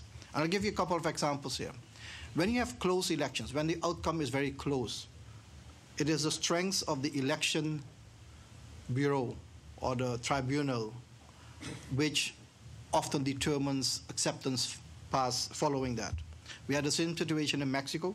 We had a situation in Trinidad and Tobago where for there was a 17-17 vote, and it was almost a year and a half where there was no clarity about who had won the elections. But there was no crisis in the country because the election institution was respected, was credible, was able to absorb whatever doubt there was, that whatever they would say in the end would be accepted. We had a Costa Rica issue where there was also a close election. It is the strength of the election authorities that often determines how we follow up on that. And I think this is work for us at the OES to do, is to continue strengthening election authorities from a technical perspective. as I said, there is much to be said. In the case of Guyana, if I may reflect on that for a moment, Elizabeth mentioned the issue about domestic observers. There's one case, maybe I was out of my authority, but we work very closely with domestic observers in Guyana. The Guyana electoral process, which was reestablished in 1992, in 2006, there was indeed, as Ambassador Karan said, lots of expectation with regard to violence and fraud and all of that, in a situation whereby the election bureau was weak and not respected. Sir Paul Reeves, late Sir Paul Reeves from New Zealand, myself, we conducted a series of meetings with everyone in the country. And in the end, what we saw is an acceptance. And I still was getting, on the night of election, this conversation with several people. It will be violent. Something will happen. It did not happen. 2 o'clock in the night, same thing, and it continued. I'm very proud to say that with our very humble support, but also from the international community, the peace was there, and it still holds up to today, 2 elections further. So there can be a difference made by election observation mission, but it is also, Stephen Greiner was our deputy chief of mission. It was the largest election observation mission in the Caribbean, in the English-speaking Caribbean, 123 people from 23 countries. And I think those are the valuable lessons which we can take from a practical perspective. So we worked with the domestic observers. There were 3 functions, I think, which we can attach to that. And I think we should continue doing that. Same happened in Jamaica. One is we should have a dialogue with them. We should not exclude them from this, exclude them because they are an important stakeholder. A dialogue, listening to them about the analysis because they have on-the-ground knowledge which we often don't have. Secondly, we should share information because we as observer missions cannot cover most of the country. And often with their help we can get information from all corners. So sharing information. And what we did always, and I think it continues, is offer training for their own professionalization. And we offer that training as we do for our own international observers. That's capacity building. So there is a relationship with domestic observers. And I think it should be institutionalized as part of the process. I want to say immediately, they don't want to be part of your mission. They want to have their own voice. And I think that's a legitimate right, and it's justifiable. One last thing, and then I'll conclude. In terms of how we can create ownership about the recommendations which are being made, because election observation is one thing, but the recommendations which are presented need to be implemented. Now, one thing which we did also in Guyana, and I suggested this as being part of a traditional element, depending on the finances, is present the report, discuss the report in country. We don't do that. We present the report here. In Guyana, I presented the report to the highest authorities with 100 people in the room, all the stakeholders. You create ownership, understanding, but also a sense of responsibility and checks and balances in country to be implemented. And it helps create understanding in the country. And I must say, I don't see any country refusing that because, at least from the Caribbean perspective, I know this is a welcome debate in terms of a dialogue with civil society at large and the political and electoral authorities. Let me stop here and say that I'm very happy with this discussion. I think a lot of important information has been presented, and I would hope that the Political Affairs Department would go into more detailed exercises in terms of, and also with, as Ambassador Saneman said, with more time for dialogue and sharing of experience. I thank you all very much. Thank you very much, Albert, and thank you all for your patience. And once again, I want to thank our speakers, our wonderful speakers of today, and let's hope that this conversation continues throughout the year and beyond. Thank you.